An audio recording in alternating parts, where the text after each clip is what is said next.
The Wrestling Memory Grenade is proud to announce the launch of WrestleCopia brand and the WrestleCopia Podcast Network, which you can find over at www.wrestlecopia.com. That's WrestleCopia.com, WrestleCopia.com. You've probably heard me mention in passing all the way back to episode 1 of The Grenade, the WrestleCopia brand. You may be asking, what is WrestleCopia? The name derives from the words wrestle, for wrestling, and copia, which is defined as having plenty or an abundance of. It's an abundance of wrestling history over at WrestleCopia.com as the podcast network gets up and running with a variety of podcasts, everything from our show The Grenade to Monday Warfare, The Battles Within, an in-depth look and weekly breakdown of the entire Raw vs. Nitro War. The WrestleCopia News Network is a special feature podcast. We've done a couple pieces already in the Bullet Bob Armstrong special and more recently, What a Rush, a tribute to Road Warrior Animal piece. You can expect more late-breaking news, timely discussions, and tributes to the fallen legends on future episodes of WCNN. We've also got other podcasts being prepped for their debuts, including a territory-based show we like to call The Money and the Miles. There's an old saying in the world of professional wrestling that nothing in this business is real except the money made and the miles traveled. In this podcast, we discuss the territory era, with shows focusing on everything from show reviews to yearly breakdowns to episodes focusing on some of the rare, lesser-known territories and outlaw promotions of yesteryear that remains an enigma. Stop on over to WrestleCopia.com for all the latest shows and follow us on Twitter at WrestleCopia. That's on Twitter at WrestleCopia for all the latest news and information on the podcast network.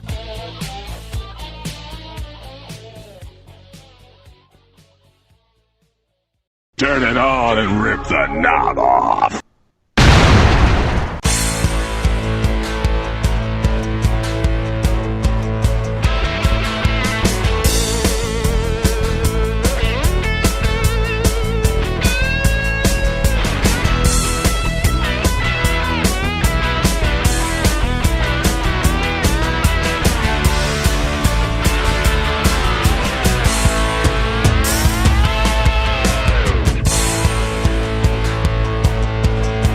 Hey guys, welcome back to the Wrestling Memory Grenade, episode 30, another milestone, and it's also, well, not only is 30 a milestone, but it's the final watch-along of 1989 in the NWA. It's Starrcade. I'm your host, Ray Russell, joining me, Steve Eckstadt, for one final watch-along here in 1989. Welcome back, Steve. Glad to be here. It's the last one, man. Are you glad it's the last one, or are you just glad that you get to do another watch-along? Oh no! Don't take too long. Neither. Okay. No, I'm just messing. Both.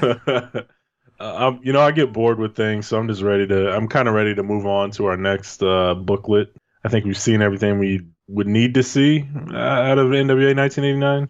I don't want to shortchange the last 3 weeks here, last 4 weeks. I'm kind of ready to get on to the next thing. All right, that's fair. Yeah, I mean, I've just been so excited over the last couple of months of booking, though. It's really felt like a new promotion, so it's been pretty exciting, some of the stuff they're finally giving us, of course, at the end of 1989. But it's been a hell of a journey, and we're not quite done yet. Next week, we'll be back with the final 3 weeks of NWA TV, news, and notes, so make sure you're back here for episode 31 next week when we talk all about the final. We're going to close out 1989 in the NWA, and then, of course, the week after that, the special recap and awards ceremony edition of the Grenade for 1989 in the NWA. Also, that's when we're going to announce our next promotion, our next year that we're going to be dealing with here on the Grenade. But for right now, we're stuck here with the watch-along, and I can never complain when we got a watch-along in front of us, unless, of course, maybe when there's a 30-minute street fight involving Sting and Booker T versus the Road Warriors. But that's another story for another day. For anyone that picks up our Patreon, you get what I'm talking about over at Uncensored 96. Thankfully, we're only at Starrcade 89. Future Shock. Did you know, Steve, this is originally entitled Night of the Ironmen, which they continued to use in the aftermags and whatnot, but actually it was the NWA that got shut down after they already put this in the press, because it was after the fact that they found out that this was already trademarked. Typical NWA, wouldn't you say? What's the trademark argument? Was it Marvel? Was it Ozzy? Who was it? I'm not sure. I just know Night of the Ironmen was already trademarked after they decided to use it, before they decided to check, and they were told, nope, can't use it. So just more of the same for the NWA. They come in this way, and we're going out this way. Ask for forgiveness later, I guess, right? I suppose. Well, they didn't even get a shot. That's how the WWF pulled things off. NWA, it didn't work out so well here. On behalf of the Wrestling Memory Grenade and the WrestleCopia brand, we are proud to announce our very own Patreon account. We encourage everyone to stop on over to patreon.com/WrestleCopia and check out an amazing 14 tiers. And depending on your budget, we have everything from as little as a $1 tier to as much as a $100 tier. Get you all sorts of exciting offers. It really all depends on what offer you value the most. You can do anything from join Steve and I right here as co-hosts for an episode of The Grenade, all the way down to unedited versions of the show, early access to upcoming episodes, beat everyone else to the punch, see what we're saying before everyone else gets to hear it, plus my insanely detailed show notes, which I value ever so dearly. You can even pick the flick. And what that means is, if you subscribe to one of our You Pick the Flick tiers, you'll tell us, me and Steve, what show it is you want us to review. It can be a watch-along on the WWE Network, YouTube, Daily Motion. It can even be a live review of a rare show from my personal archive vault of videos at home. No promotion, no territory, no era is off limits. You can request anything from your favorite WrestleMania to an episode of 1982 World Class to the 60-minute classic between Jack Briscoe and Dory Funk Jr. from 1970's All Japan. Hell, if you want to put us through the misery, we'll even pull a Mystery Science Theater over here and watch Hell Comes to Frogtown starring Roddy Piper. You tell us what you want us to review, and we'll do our own little watch-along and do our best to entertain you guys and give you guys insight in the process. And it doesn't end there. There's a $5 tier, the all-access tier. Not only do you gain access to everything on every lower tier, but you'll also have complete access to our entire full library of random show reviews and watch-alongs we've done and continue to do as a side project.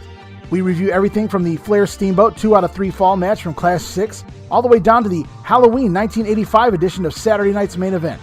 It's a proverbial hodgepodge of randomness, as you never know what we'll review next. And it's exclusive to the All Access tier or any of the higher tiers over at patreon.com/WrestleCopia. Check it out now. That address again is patreon.com/WrestleCopia. That's WrestleCopia.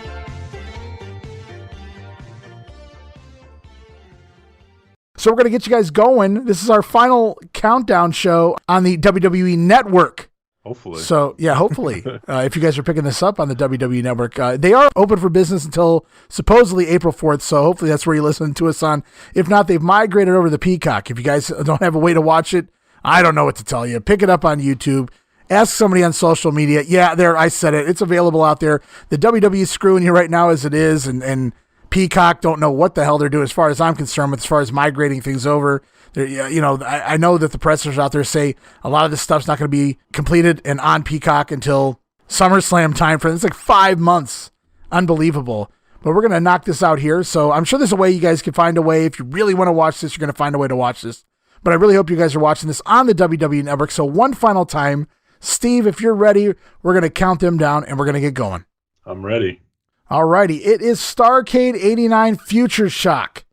It's our final watch-along in the NWA 1989 series, featuring an Iron Man tournament of 4 men, round-robin style, and an Iron Team tournament, also round-robin style. It's Sting and Muta, it's Luger and Flair, and on the tag team side, it's the Roadies, the Steiners, Doom, and supposedly the Skyscrapers. We'll have more on that as we get going. So I'm going to get ready to count you guys down. We're going to count you down right now. Get ready to press play in 5, 4, 3, 2, 1, press play. And we're going. And we're off, as they say, at the racetrack. And it's a bittersweet night here, as it's sweet that we're going to be moving on and seeing some new things and fresh faces and whatnot, but it sucks too. I hate to say goodbye when everything's really starting to really take off for the NWA here. As you've seen that brief 10-second introduction there of a video that's unlike most of the year here in the NWA, Steve. Yeah, usually they give us long, drawn-out, nice music to go with it, videos. But this one, I mean, there's really nothing you can do except show the participants and be done with it. And this is a national anthem. You've seen Gary Michael Gapetta in the ring there, rocking a white tuxedo. This here is in the Omni in Atlanta, Georgia, the one building that has done the NWA pretty proudly here, at least for the last half of the year. And even here, as they've been drawing at least 13,000 on most of their shows. Unfortunately, between the issues they have with the booking, which was Jim Herd deciding to make this a double round-robin tournament of sorts, singles and tags, and no real feuds other than the ones they had to create, or maybe there's a few feuds in between Steiners and Doom, or Flair and Muta and Sting and things like that. But in general, there's not a whole lot of heat going on. There's a lack of talent on the show. Not the guys involved, but just that's the only guys involved. on the show. And so instead of drawing 13,000 at the house shows like they've been doing, this is the pay-per-view, Steve. 6,000 fans here in the Omni, if that doesn't tell you the tale, on a Wednesday night, December 13th here. About 5,200 paid at the gate. Unbelievable. That's brutal. I mean, it's the Wednesday's weird. You're about 12 days from Christmas. So, I mean, I know Christmas week's busy, and I know wrestling does extremely well usually, historically on Christmas night, especially in the South. In those weeks and those things. So I understand the historical significance of December, but at the same time, the 13th seems a little early. And I guess Vince had him by the nuts there because of No Holds Barred. That was 2 days after Christmas. So if you run late, you're going right up against that. If you go early, this is what you get. And this is Jim Ross being joined by Tuxedo Terry. Terry Funk has retired since Clash 9 after his I Quit match with Ric Flair. He'll be calling the singles matches with Jim Ross, and Jim Cornette joins Jim Ross for the tag team matches. Makes sense. Expertise in both. Cornette, of course, with the tag teams, and Funk with the singles. So it makes sense there, the dynamic. Yeah. A good idea here, I think. And we're going to take a look now at the point system for the first time. Pinfalls or submission victories give everyone 20 points. Count out victories 15. Of course, disqualification 10 points, and a draw you get 5. Of course, we were misinformed on TV. They told us a draw would be 0. A draw is 5, and a loss, of course, is 0 points. As we're going to get the introduction of the tag teams involved here. It's going to be they're going to pull some wool over some people's eyes. It was supposed to be the Steiners, the Roadies, Doom, and the Skyscrapers here. You'll see in a moment that is not the case. And talk about a ripoff. To some degree, anyway. How cool does Doom look here? I love this. I love this entrance in the NWA. Oh, it looks great. They look awesome. The lighting, the ramp, the steps. I love this. The multi-steps, yeah. Yeah. They all look badass up there, all 4 teams.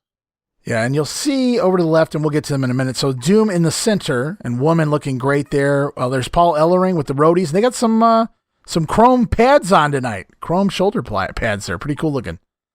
Going all out for their big pay-per-view.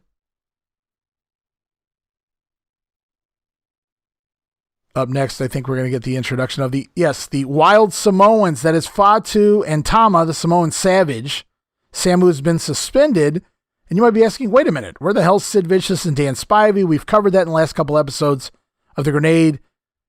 Sid Vicious suffered a punctured lung, broken ribs and punctured lung on behalf of the Steiner brothers back at the Clash. So they've known for a month that the Skyscrapers weren't going to be here. And up until this point, they still haven't explained to anyone why the Samoans are up here and the Skyscrapers are missing in action. Not until the match gets going do we learn what even transpired. Yeah, it's pretty ridiculous. I was waiting last week. I know I mentioned it where I was waiting for those 2 weeks of TV for them to announce it. They never did. I was kind of surprised by that. Yeah, I figured I figured on the weekend going into it, we would get some kind of an announcement, even if it was just kind of a quick press release or something across the bottom of the screen, a scroller or a Pedicino butt in on the syndicated show, but we got nothing. Yeah, they sold this all the way. So, look at Woman. Look at her. Woman, oh woman, won't you marry me now? And that, what would you call that? Purple dress? Looking good. Accompanied by Nitron. As Doom have lost the coin toss here, they're going to be opening this thing up. And the opening match taking on the Steiner brothers. How apropos, they're feuding with the Steiners. The 2 tag teams that are feuding against each other get to kick the pay-per-view off. So at least there's a little bit of heat behind this first match here as Woman heads into the ring with her men.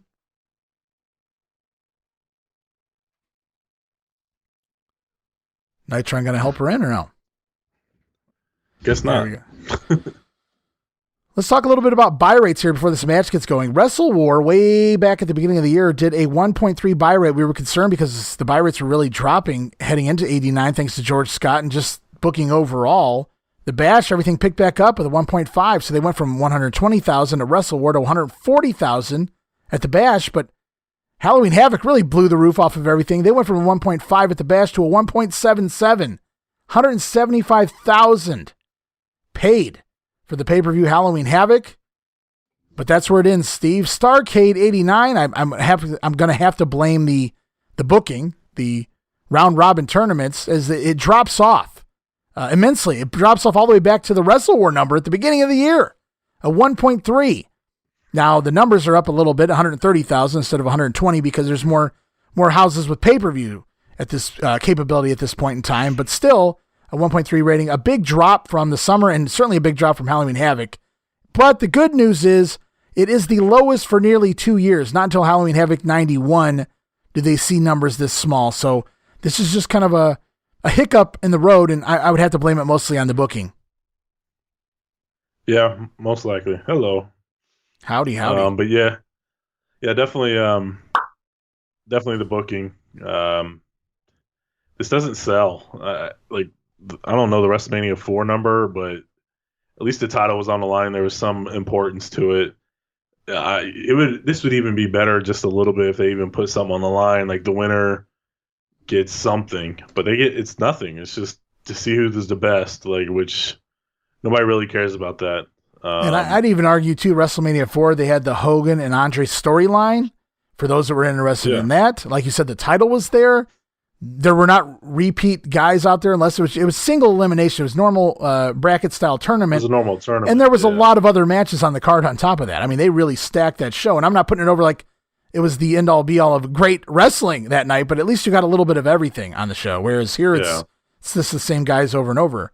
And I'm not saying that some of these matches aren't pretty damn good matches. It's just the same guys over and over. No matter how good you are, if you really don't want to be seen against each other over and over and over again. I know I don't. So not on the same. And look at that the empty seats in the middle, facing the hard camera there. Hard cam. Yeah. I don't know why they didn't move them over and fill them up. That's an excellent question. I ask that every time I see things like this here in the NWA. That would never happen on the WWF. Yeah, there's a lot of empty. Do something. Yeah, and that plays into the 6,000 out of the 14,000 this arena holds at the very least. Rick Steiner challenging Butch Reed looks like now to get in the ring with him. Well, you ready to do a little fantasy booking? Talk about what you might have done with the show instead of making it a round robin rules tournament. Maybe just some regular matches that make sense here coming out of the Clash and going into the Starrcade here. Absolutely, let's do it. All right, well, look at that. Butch Reed with a stone cold stunner. I don't think he intentionally did that, but boom, dropped Rick Steiner with the stunner there. It was nice. Yeah, it was. I kind of missed it. I was looking boom. over, but look at that. Overhead belly to belly too. These guys are really going at it right away. Yeah, it's going to be fun stuff tonight, though. Based on some of the teams involved, you're going to get some heavy hitting matches. That's at least for sure. Rick sure does like to gyrate in front of woman. Yeah, woman's got a lot of interest right now between Rick Steiner and Norman and just all kinds of. Yeah. Kevin Sullivan behind the scenes. Hit me with it, Steve. Give me some of your matches you would have liked to have seen here on the Starrcade. I haven't really had a lot of time to think about it. Obviously, you got the big feud with J-Tex and the newly banded Horsemen, so definitely you want to do something with that. I don't know. What do you got? Well, I'm glad you asked. I wrote a whole card down right here. That's what I tried to do. I tried to fantasy book a card here. And now you could change it. You could take it a few different ways. I kicked off the show with the Freebirds. Yeah, I know. But I had to fill out the show, so you had to do what you got to do. It's a way to get Brian Pillman on the show, Steve. There. That's the way I got to do it. I would have put Pillman by himself. just Pillman walking around the ring. I got Pillman and Zink because they've been teaming up lately, taking on the Freebirds because they've done a little storyline on main event and whatnot and singles matches and stuff. Zink came in and helped Pillman during a double team by the Birds and stuff. I thought that made sense. It would follow up on that. That's just your opener. Nothing fancy there. Just give Brian Pillman a win some way, shape, or form. I got Dr. Death taking on Dan Spivey, and the reason for that is we knew Sid wasn't going to be here for a month, so in my world, I would have announced that a while ago, Steve, and I would have kind of parlayed, as Teddy Long would say, Dan Spivey into this position because Norman's turned babyface. I would have had Spivey take out Norman. We know Dr. Death was Norman's buddy. I would have rather seen Dr. Death in this match than Norman, so that's why you get Doc and Spivey against each other, and then maybe Norman comes in. It's Norman's revenge. Maybe he comes in and does something silly on the outside and costs Spivey. Then Dr. Death goes over. Another undercard match. Nothing big there. Just two big names. Find a way to get Spivey on the show, even though Sid's out.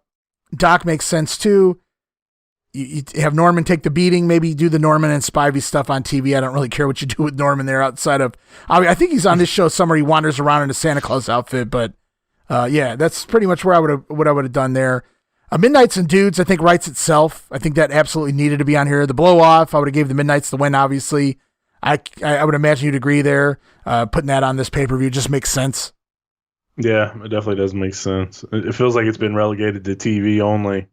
And that just getting on the pay-per-view, the biggest pay-per-view of the year for your team, for your company. It'd be nice to get that on there. Nice. Get the blow off there. Absolutely. And I got a couple of options here in the middle of the card. I could do Brian Pillman versus Buzz Sawyer, which I think would be a hell of a fucking match. I think it would be a hell of a match with Ole and Gary Hart maybe handcuffed to one another. Have the Dragon Master do a run-in, and this is where we actually see Arn Anderson's return, not on TV. Remember Gary Hart kind of shot on Ric Flair booking, saying, I wouldn't have debuted Arn Anderson until the pay-per-view. Steve, wouldn't have debuted Arn Anderson until the pay-per-view. And I think that's what I would have done there. Pillman and Buzz would have had a tremendous match, and then we go into the nonsense at the end, and then that's when Arn comes back, and boom, the crowd blows up, and I think it would have been a good time. Scotty, inverted atomic drop here, and he goes flying over the top rope to the floor. Or, for those who want to follow the way everything was playing out on TV, you could do Arn Anderson versus Buzz Sawyer here, which equally a great match, I think. Oh, yeah, for sure. Either one of those would work. I think if you want Arn to debut or come out, I kind of tend to agree with Flair here. I would have Arn come in on TV and then give him a match. That way you can kind of sell the pay-per-view on seeing Arn Anderson's return to the NWA. And that's the way I initially booked it too. That's why I have Pillman in my opener and the Arn and Buzz Sawyer match. But I just thought I think I was just so salivating over the thought of Pillman versus Buzz Sawyer that I was trying to find a way to make that work on the show as well. And still have Arn Anderson get involved somewhere.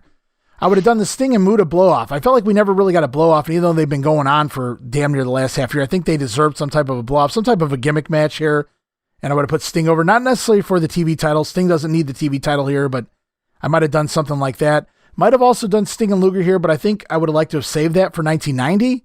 So I feel like Sting and Muta just kind of makes sense for this show, even though we've seen it before. I think so too. I think so too. Now, we saw a match on Worldwide a few weeks back. It was a 4 corners elimination match, just randomly. I thought they were trying something out there. This is where I would have kept the Iron Team tournament, or at least the elimination match. I would have put the teams in a 4-corner elimination style match. Steiners and Doom and Roadies, and obviously the Samoans. Look at Nitron taking cheap shots on the outside on Scott Steiner behind the referee's back. So I would have kept this whole round robin thing going on just in one single match. I think the fans would have appreciated that more. And I would have brought it down to the Steiners and the Road Warriors, and I would have given the Steiners the win there. I agree with that. I can see that. You definitely want to establish them as the team going forward. Those Roadies have been working on a 1-year type deal. So I would take the rest of this time to get them over as your next top team. And remember, I'm calling this fantasy booking because I'm pretending like the Road Warriors would agree to just do a job here and just bow out and get nothing out of it. And that's not necessarily the case here on the Starrcade pay-per-view, but that's what I would have done. I thought it would have been a fun show. Samoans obviously probably out first, then Doom. I think I would have had the Doom defeat the Samoans. That would have been interesting. Ooh. Nasty backdrop on Scott Steiner there. I think I would have had the Doom take out the Samoans, and then maybe the Roadies take out Doom, and then the Steiners take out the Roadies. So everybody gets a win outside of the Samoans, who weren't supposed to be here to begin with. Nothing against the Samoans, but they're not the Skyscrapers. Definitely not. And then boom, there's the spine buster. No doubt who's in the ring right now. That's Ron Simmons. 1, 2, and Scotty barely kicks out. In my main event, I don't think you're going to argue with this at all. I have world champion Ric Flair defending the title against U.S. champion Lex Luger. Months ahead of the Ultimate Challenge WrestleMania 6, where we see the world champion Hogan and the Intercontinental champion Ultimate Warrior. We would have done it way back here in Starrcade, Flair versus Luger. I think we were building to that. I don't know that Luger could go anywhere else but to the main event at this point to wrestle Ric Flair. And it would have been a nice culmination of what we saw last year at Starrcade 88, only the roles have reversed. Luger's the heel and Flair's the face. So I thought it was great storytelling if they could have went that way. I think so too. And I would have been Jim Herd and gave the belt to Lex. I would have done it. And I know he wanted to. And there, Scotty just got dumped over the top rope for the second time illegally behind the ref's back once again. Doom doing a good job of working over. Scott Steiner's been taking the heat here for quite a long time, and I wasn't trying to take away from this match. I just know this match goes a bit of time, and we've got a lot more of Doom and the Steiners here tonight, so you're not missing on too much. Yeah. Oh, there you go, the old Sean El Matador bump from Mania 8, with the referee completely out of position, and I think that's Butchery kicks out immediately. Scotty held that rope as he was getting brought back in the ring and fell on top, but the ref was nowhere near. Oh, not another pile driver. You speculated that might have been what took Butch Reed out for a week or two, not too long ago, that botched pile driver he gave. Yeah, definitely could have been. I know he was wobbly afterwards, and the match fell apart with the match that he was in, so definitely a possibility. But I like your Starrcade. It would have been a lot better. Probably would have topped Halloween Havoc. And I think a lot of this writes itself. A lot of it makes sense. Some of it's a little bit of fantasy, but some of it makes the best sense. And this is probably what we would have got to some degree had it not been for Jim Herd demanding the Ironman rules come into play here. Rick Steiner gets the hot tag though, so we didn't miss a whole lot because we're into the hot tag now. And Steiner that's Steiner line, baby. That's what I'm talking about. Would you have pulled the trigger on Luger? Would have done it? I think you would have to. I think, nice power slam by Rick as well. I think you have to. I don't know that, I can't say he's not ready for it. I don't know that I want to pull the trigger here. I think I would have saved it for the next pay-per-view after this, but I wouldn't end this show with a bullshit finish. And Rick just sends, boom, another Steiner line. Yeah, I agree. It just would have been the culmination of his year. It would have been like the cherry on top, because I'm not going to give away anything for our reward show, but I really do feel like he, outside of Ric Flair, standing clothesline. Oh my God, he was the guy of '89. It's hard to give it to like Funk and Steamboat as the second, because they worked 3 matches with Flair and that was pretty much it. Whereas Luger did everything. He went a bunch of different people. It was right there and really, really. Look at the crowd though, dude. I didn't mean to cut you off, but I love Rick Steiner forcing a 7-foot Nitron to take a bump on that Steiner line. I don't think Nitron was going to bump, so I had to pop when I saw Rick's like, "You're bumping, bitch." Look at the crowd though. That crowd's hot. Yeah, for who's there, and I mean, 6,000 people, still a lot of people. It's not like they're dead, but unfortunately, it's like that middle portion filled in. It looks like that middle section forced. And we got a bell call. Here we go. Very first match on the show, and we're already out of pinfall. Looks like the Steiner's going to pick this one up, a win for, I think, on a count out. I think Rick Steiner got back in the ring just in time. So Doom loses. That's 0 points for Doom. And I think a count out's 15 points for the Steiner brothers. As match number 1 concludes. And we're going to move into the introduction of the singles guys, I believe, next after this one. But that was a fun opening match. Doom, though, do a job. That's kind of early in their stay to be doing jobs out here. Obviously by count out, so protected a little bit at this point in the show anyway. There you see Steiner just kind of looking down at Nitron. Who the hell are you? F you, dude. You're eating this. Exactly. Yeah, that's the other problem with this tournament. You got a team like Doom who just kind of came in. And then, obviously, we'll get to it, I'm sure, but Great Muta, who's undefeated, but you have him in a tournament where he has to wrestle 3 times, and you can't let him win all of them unless you're going that route, and we all know he hasn't been booked to even be coming anywhere near winning this tournament. So you put yourself in a corner with some of these guys that you've been protecting all this time. Yeah, and as the show goes on, I'll mention some of the comments that Jim Cornette's made and things in regards to the common sense of the booking going into this. Not necessarily just because it's round robin style, but because of what has to transpire. There's at least one guy out of the 4 that's going to have to take some losses to really help the other guys get over. And that's not good. And especially when you have all of your top teams or all of your top singles guys in one night. Wrestling these matches, somebody's going to look like a loser coming out of this. And boy, do they. Yeah, what do you do? Like, you can't have lower tier talent in the tournament because then your whole tournament's shit.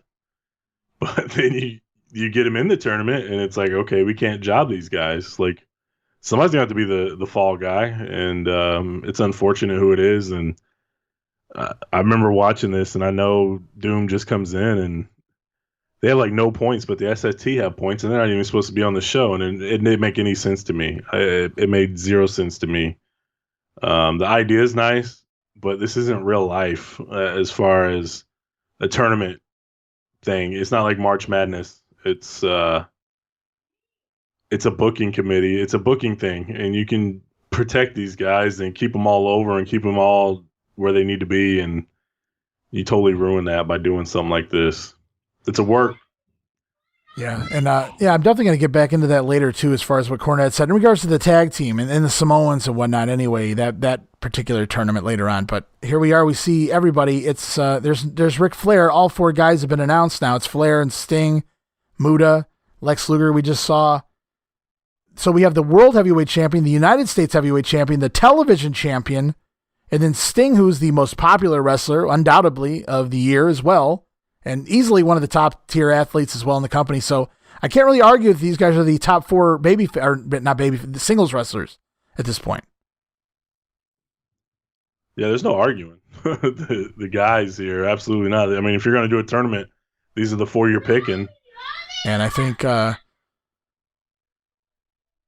we got Sting and Luger in this match. So we're going to kick things off right away, singles wise anyway. Sting and Luger, who have been kind of feuding as of late. They've been former friends, now foes. Luger's kind of taunted Sting. He destroyed his trophy at the Clash. He lured him in during that bout with Brian Pillman and another squash match on World Championship Wrestling, and tried to get the one-up on Sting, but he hasn't been successful yet. At least not since the Clash. And this is going to be a fun one, for sure.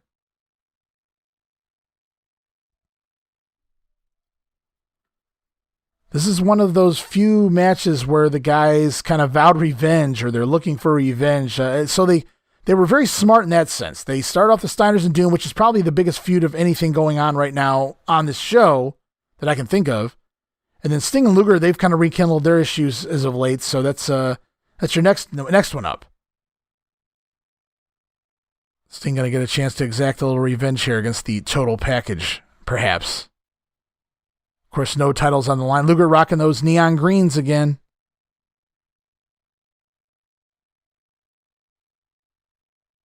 I like his paint tonight. I like that multicolored face paint Sting has going on in this particular match. I'm assuming he keeps the same one all night. I don't really know. I don't know that he has time to change up the face paint in between the matches here. Luger already stalling. Gonna eat up that 15 minutes the best he can. Nick Patrick telling him, let's get going. Luger, man, he's been given a lot of fun things to do on TV ever since he's gotten rid of Tommy Rich. Not just Brian Pillman, the stuff with Dick Murdoch, the stuff he's doing with the job guys even.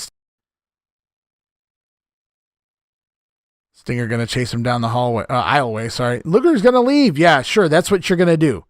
You're going to piss away your points. Just starting out here at Starrcade. Stinger going to bring the total package back to ringside. Up against the apron and right back into the ring they go. Sorry about that, dude. My son was having a nervous breakdown, so I had to go take care of that. But yeah, I heard what you were saying about Luger, and yeah, he's definitely, doesn't matter who he's in the ring with. He's been putting on a show. Jobbers, I mean, he's mixing it up. I know there's one match where he did nothing but suplexes, like 3 different ones in a row, and then the clothesline on Pablo Crenshaw, I think it was. And then obviously he's been selling for some of these guys too, dude, taking hip tosses and Stinger catches himself. What a spot by Sting there. Ducks the clothesline. Sting gonna take Luger down. Yeah, these guys are ready to go. And a bombs the waist splash. It just feels like Luger is once he turned heel, he bought in completely, and he's like, I'm gonna do everything I can to get myself over. And like, look at that, like the selling there, like he would never do that before or after. So I think he's actually fully committed to his character and his gimmick into wrestling at this point. I know there's a lot of like he just did it for a paycheck and things like that. It just feels like he's bought in right now. And these guys, of course, being friends, they're really already selling well and doing some fun things against one another. Sting there with that slingshot splash into the ring. You don't see that from Sting too often as Luger trips him up in between the ropes and they're out on the floor. Yeah, this is a great way to start off the singles anyway, for sure. Especially after Sting's been looking for revenge for a few weeks now.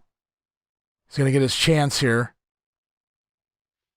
Go with the neon green, huh?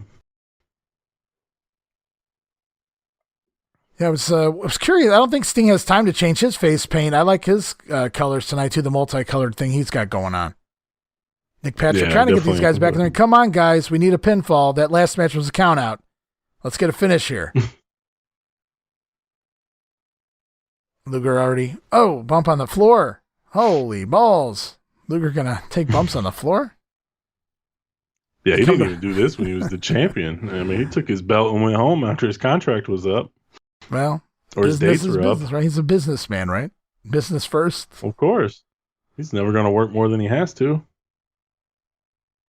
Well, I think Sting pulled the same shenanigans during the Crow era, so, I mean. Yep. He learned from the best, I guess, right? Crossbody 1, 2. Sting almost had an early win there. They were going to beg Sting off and Luger were just classic doing it before it was cool. You know, like Shawn and Brett did it after the WrestleManias where they didn't get their way. They took their ball and went home and hung out. Sting and Luger was doing that way ahead of his time. Sting's got Luger gonna finally, maybe Luger gets some offense here. Nope, Sting's still on top. Well, this might do it. Oh, no, I take that back. Every time you think Luger might get some heat on Sting, it's Sting right back at it. They're doing a good job of Luger trying to get the one up on Sting and failing every single time. They've really planned this match out pretty well. You know, Sting's carrying it. Well, that's for sure. You know, Meltzer gave that Doom and Steiners match 2.25 stars. I thought that was, based on the finish, I'll agree with him there, I guess.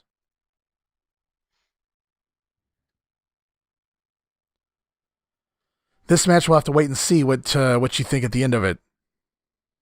You may skew the rating because Lex Luger's involved, but not I. I'm not going to skew no ratings just because of who's involved. I don't do that.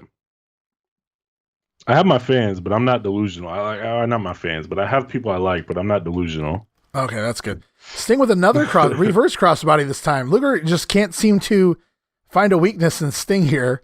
I think they wrestle before they close out the year, too, on World Championship Wrestling, so I look forward to a rematch before we close out 1989 as well. Yeah, like we've speculated. I just wonder what the plan was. If Sting, the rumor was Sting was supposed to get it at Wrestle War. Obviously, that doesn't happen. He got hurt, so I'm wondering if he would have got it and went right into it, continued the feud with Flair, or you'd almost think he'd have to. But Flair, man, he's been on those long feuds with Steamboat Funk and then going right into Sting. I mean, is he going to just continue that, or would Luger move up the charts? Because I mean, you think about it, if Luger stays heel and he's the U.S. champion and he just continues on that trajectory that he's on, you're delaying it a long time if you do 2 or 3 pay-per-view matches with Sting and Flair before you get to Luger. Yeah, could he maintain the momentum? That's the real question. So that'd be interesting. That would have been interesting to see what they would have done. Well, you know, there's 2 pay-per-views before the Bash, so you could always still do Luger and Sting by Bash 90 if you did like the Wrestle War, Wild Thing, and Capital Combat pay-per-views. You could do the Flair matches on those and move into Sting and Luger at the Bash. Of course, you'd have to find Luger a suitable opponent up until that point, though. That's what I'm wondering. Like now, Lex is in control. Yeah, he is. So Wrestle War was when Sting was supposed to get it, right? Yeah, I think that was first. Yeah, because I think that's when Luger took his spot because of the injury. So that was in February, and then you got Capital Combat. So Flair can get the rematch then, and then you got Wrestle. Well, you know, you don't have Wrestle War. They moved that up. So there is no. Is there a pay-per-view between Capital Combat and the Bash? No. Probably a clash, but no pay-per-view. Yeah. Yeah. So I guess if you want to do the blow off on the Clash and then you get Luger Sting by Great American Bash, like that's That's a long time. Because if you think about it, you're going from November to July of Luger saying, I'm going for the whole ball of wax and I want everything. It takes you 7 months to get there. Like, who can he beat up for that long to Yeah, stay I mean, there? that's the question. How you going to, as long as you have a good story, nobody will pay attention. But there's just not a lot of guys there, especially with Muta. We know Muta's leaving. So that's and then he's already ran through Pillman. And so, like who's left? Yeah, I just don't see Arn Anderson. Nothing against Arn Anderson. I just don't see him working for that longer period of time in that semi-main event level singles style against Luger. So it's they would be heels at that point, and obviously, well, yeah, they would have turned them right. So, like, I don't know what you do at that point. Like, that's tough right there. That'd been interesting. Yeah, it seems like it always works out for Ric Flair. Ric Flair had nobody to work. Here comes Ricky Steamboat. Ric Flair has nobody to work. Here comes Terry Funk. And then Ric Flair has nobody to work. He's got Sting. Okay, let's turn Ric Flair heel. Let's get Sting in there. And then Sting gets hurt. It kind of worked out. It was like there's only two guys to work at the time. So it's Luger and Flair. Otherwise, Flair might have been the odd man out, and I don't think he would have ever allowed that to happen. Well, Jim Herd's running the show, and he quit booking before they got to that show. It's definitely possible he's the odd man out. He might have been in WWF sooner. Yeah, I think Flair's plan was to quit, or not plan like he was planning it in advance, but he quit in February as Booker of 1990. I'm assuming that was, right around when Sting would have gotten the title, had that all worked out properly. Unfortunately, nothing worked out accordingly. And I think Sting got the shaft like the Warrior got the shaft, in my opinion. People always shit on the Warrior for being a shit draw champion. I was like, oh, he got the belt. Now he's not, now he's not over anymore. Now he can't draw anymore. You had nobody ready for him. Besides the same guy who's already worked for the last year and a half. Yeah, and it's the same way. Who was ready for Sting? Nobody. So they had to create something that had no payoff. And by the time they got to the pay-per-view, they were like, let's make it Flair. Same guy he's worked already, repeatedly. Oh, it's torture rack. Oh, Sting escapes the torture rack. Ooh. He's selling that knee, though. That. I like that. Yeah, I haven't seen that before. Makes you wonder why more people haven't done that. Well, when it comes to a tournament, somebody has to get injured, quotes there to be able to sell it all night. I suppose. I don't know. Unless you're Bret Hart, then you get a different injury in every single match so you can fucking really praise yourself at the end of the night. That's the goal, right? Sure. That's Bret's goal. Sure. Yeah. You got to have a reason. Oh, man. Good old Bret Hart. Stinger going to no-sell the total package. Might be comeback time. He's going to Hulk up, if you will.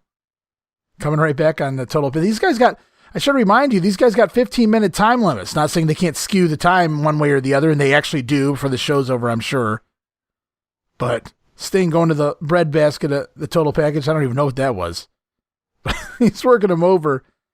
These guys theoretically have 15 minutes to try to get something done. And what was that? Looked like Sting was, I think they were going to go for that crossbody where they both take the bump over the top rope. Looked like that's Luger's what Sting like, was nah, bro. Luger's like, I don't do that spot. I'm not Ric Flair. Yeah, we're not doing that spot, Sting. I don't know how to go over the top rope backwards without holding on anything. Talking to him there too. Like, what the hell do you think you're doing, dude? There now, where's he going, Steve? Where's he going? Where Sting wanted it to go. See that? So they end up on the floor after Luger refused to take the bump. I can't imagine what he said as Sting was coming at him. Sting's coming at him, and Sting just stops. He must. I don't think so. Oh man. No, you can't. That's right. Oh man. Hilarious. These guys on the floor too. I hope we get a finish here. You got the referee counting both guys again.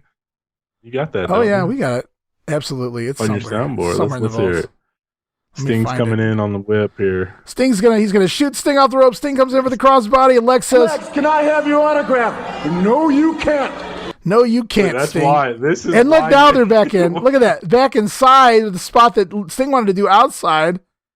And Luger, I think Luger stole that. Lands on top of Sting. That's why Luger didn't want to do that spot on the other side. Sure it is. Sure it is. No. I'm talking, look how shitty it looked. That's why. Yeah. So they don't do the spot going out to the floor, but they do that spot coming into the ring. They fall over the top rope into the ring. Lex lands on top of Sting and grabs the middle rope for leverage there. Steals the win over the Stinger. 11.5 minutes. Meltzer gave that one 2.25 stars as well. That finish was shitty. That finish took away. It was a good match, but that finish took away from it. I agree with you. Right now, I'm on par with Meltzer. DeMeltz got the first two right, I think, star rating wise. I'm gonna have to agree with him on both. Here you go. Look at, they can't even do it. Luger can't even do it coming in the ring. Imagine if they tried to do that to the. Oh my god. Well, I'm gonna defend him. In his credit, it'd be a lot easier to do it on the way out than on the way in. At least on the way out, you have momentum from one guy running. They're just doing a flat-footed jump, and let's just go over the top rope. There's really no jump. I mean, they're tall enough to just fall over. That's just terrible. I think it was pretty rough because I think they got a hold of them. The clothesline wasn't very good. And Luger picks up 20 points with that shit finish there with a pinfall over the Stinger. The other shit part is woman already back to ringside here wearing a black dress now. She's getting her Miss Elizabeth. Pulling her little Miss Elizabeth here tonight, absolutely. Doom drawing the shitty straw here. 2 matches in a row for Doom. First the Steiners and now the Road Warriors. I don't even know how that's fair. I feel like if the first 2 teams drew that, then the next 2 teams should have to wrestle in the next match. But apparently not. That's not how it's going to work here. This is terrible. Who books the pay-per-views? Is it the same committee? Yeah, I think so. I think that they do what they can do. I don't know who has all a say in who's going to do what here.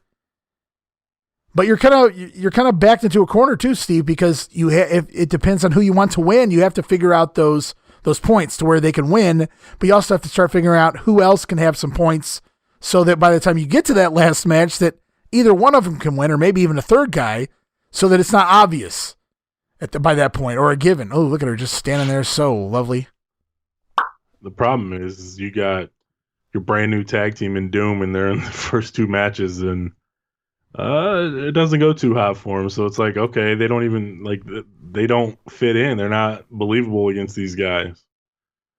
So you're really they have the great look. I think I said this I think before Doom even formed. I think we talked about this way back in the summer when we were talking about them possibly being the Ebony Experience. I said Doom's best stuff was after the mask came off. They were able to have more of a personality, more charisma. And honestly, I think they just worked better with Teddy Long too. That whole run they had was amazing. And I've said it repeatedly at this point that I hated that one of the first things Dusty did when he came in was split up Doom. Almost like a month after he came in, he split up Doom. And I thought that was a big mistake by at least, like a year. Another good solid year of Doom would have been great. I'm sure Ron Simmons wasn't pissed. He got that title shot, right? No, I'm sure he wasn't, but as you saw, it's the after this show, it's the next show that does the worst in the buy rates. And that's not just against Ron Simmons. Ron Simmons wasn't even pushed to that level. That was just Dusty throwing that at him. And after they felt that Ron wasn't at that level or they weren't getting the buy rates, Dusty decided to make himself Ron's corner man for that pay-per-view. Of course, all of the gimmicks in that show didn't really help either. Chamber of Horrors, Mysterious Creatures, Halloween Phantom. Talk about overbooking. Dusty really, really caught on to Vince's strategy there when he come back and made about 40 gimmicks and gimmick matches. And none of them worked. One worked, Steve. One worked. Johnny B. Bad. I don't know that anybody else lasted past 1992. One more. Wow. I guess the only reason that one worked is because the guy who did it, he was invested. Yeah, he bought in. Anybody ever tell you look like little Richard B. Bev, if you will? Woman's getting pissed down there. She's like, Doom, she is not happy with Doom. It's like, Doom, you've already lost me one. You better not lose me another one. Kevin Sullivan said it on commentary on World Championship Wrestling. What happens if Doom doesn't win this? What's woman going to do with him? It's a good question. She's not going to settle for losers. Ooh, look at this. These guys hitting that. Ooh, man. Oh, nice. Well, had that been a nice power slam, that would have been a great spot. That was really cool. Hawk and Ron running right into each other at the same time. Woman's awesome, man. She's really getting pissed off down there. So you could tell, like, she understands the importance of this match for her guys. Like, they're already down 0 points and they've already got a match in. You can't lose again and have nothing with one match left. You have no chance of winning, really. A woman's been in the business forever and been around Kevin Sullivan forever. She gets it. She might not be the greatest promo of all time, but everything else she's doing right. Yeah, absolutely. I mean, she looks like $1 million. She knows what's up. She gets it. She's not just eye candy, which is a positive. Doom going to take over on the Roadies now, it looks like. When does she leave with Doom? It's soon, right? In the early part of 90, I want to say, because I know she kind of transitions over to Ric Flair there after he turns heel. Yeah, so I'm wondering if I'm thinking they gave Teddy Teddy Doom and gave. I think it was. It feel like it would have been. Whoa, Hawk with a standing dropkick so high. I think he overshot Butch Reed there, but I think it was just mutual because the Skyscrapers were out and that was a nice one. Post job there. Hawk with his favorite spot of the night, missing the shoulder tackle in the corner, hitting the post. That was a nice bump to the floor. But you figure the Scrapers were out indefinitely.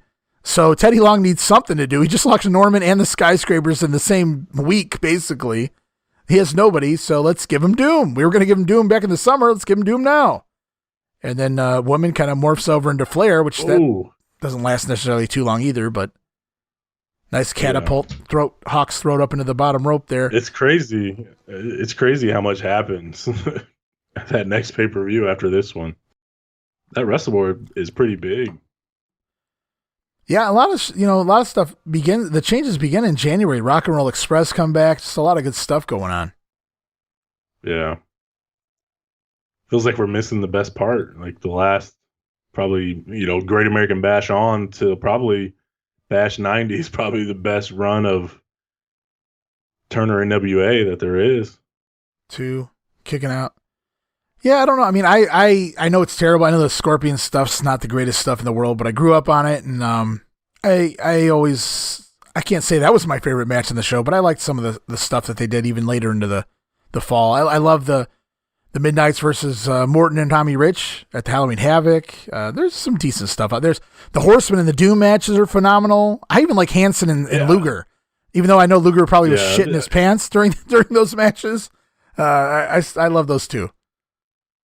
I just meant like ratings and success wise. Wheels hadn't fallen off yet by then. No, not until Ole Anderson took the book there. At least till Ole took over.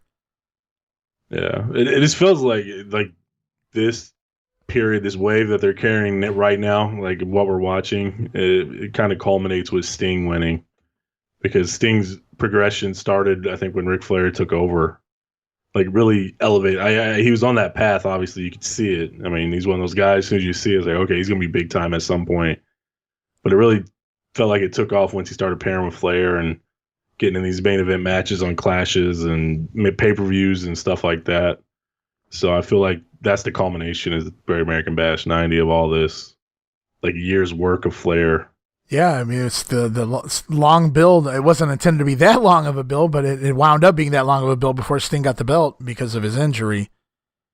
It's still amazing that he recovered so fast. Yeah. He damn near tore everything in his knee. And yeah, he was back in like 4 months.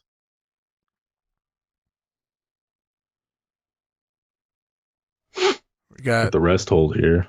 Yeah.